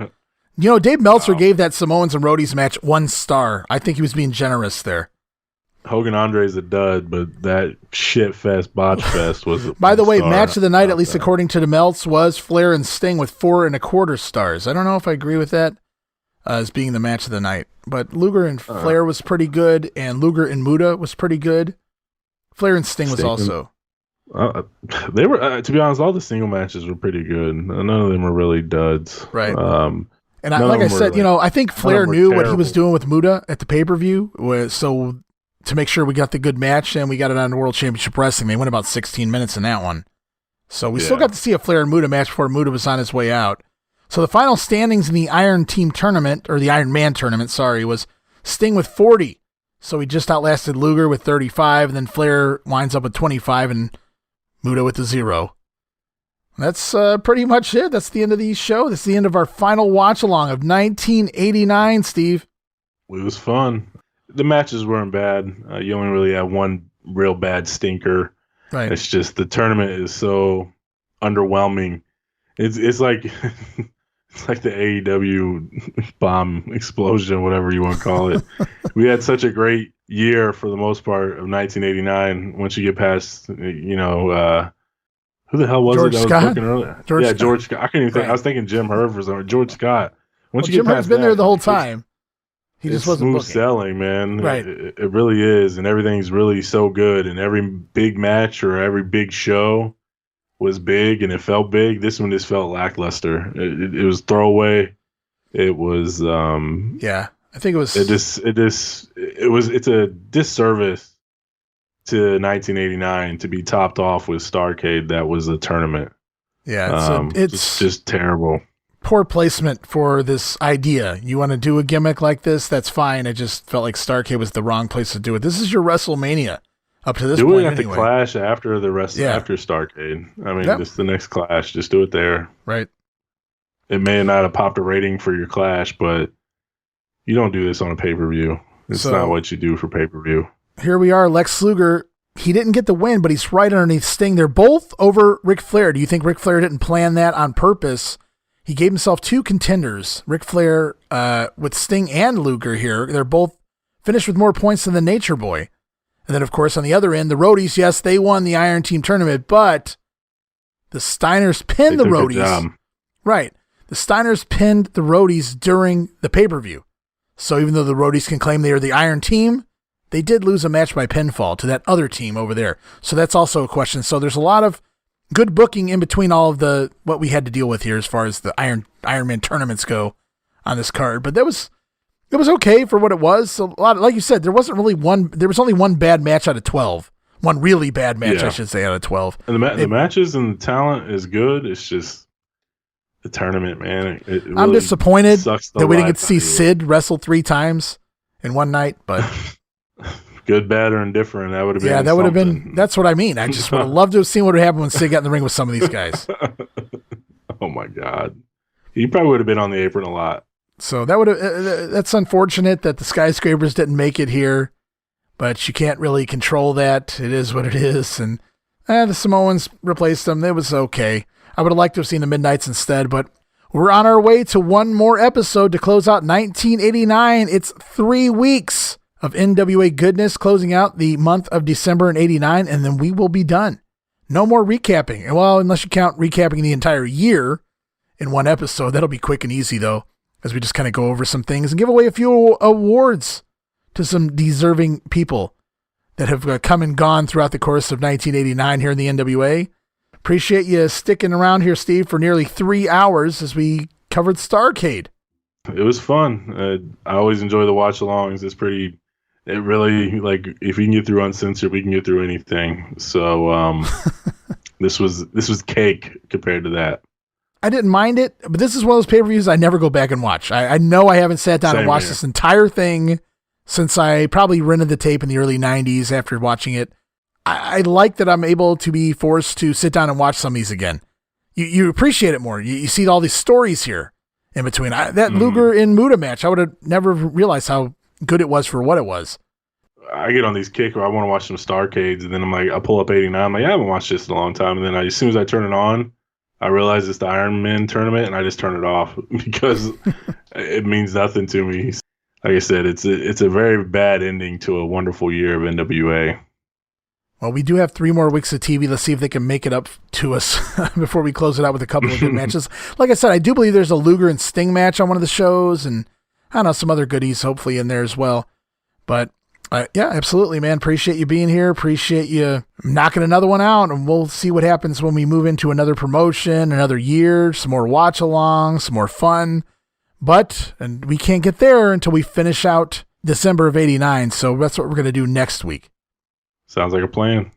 All right, guys, thank you so much for sticking with us and joining us for the final WWE Network watch along here in 1989 in the Wrestling Memory Grenade. We'll be back again next week. It's the final week of the NWA.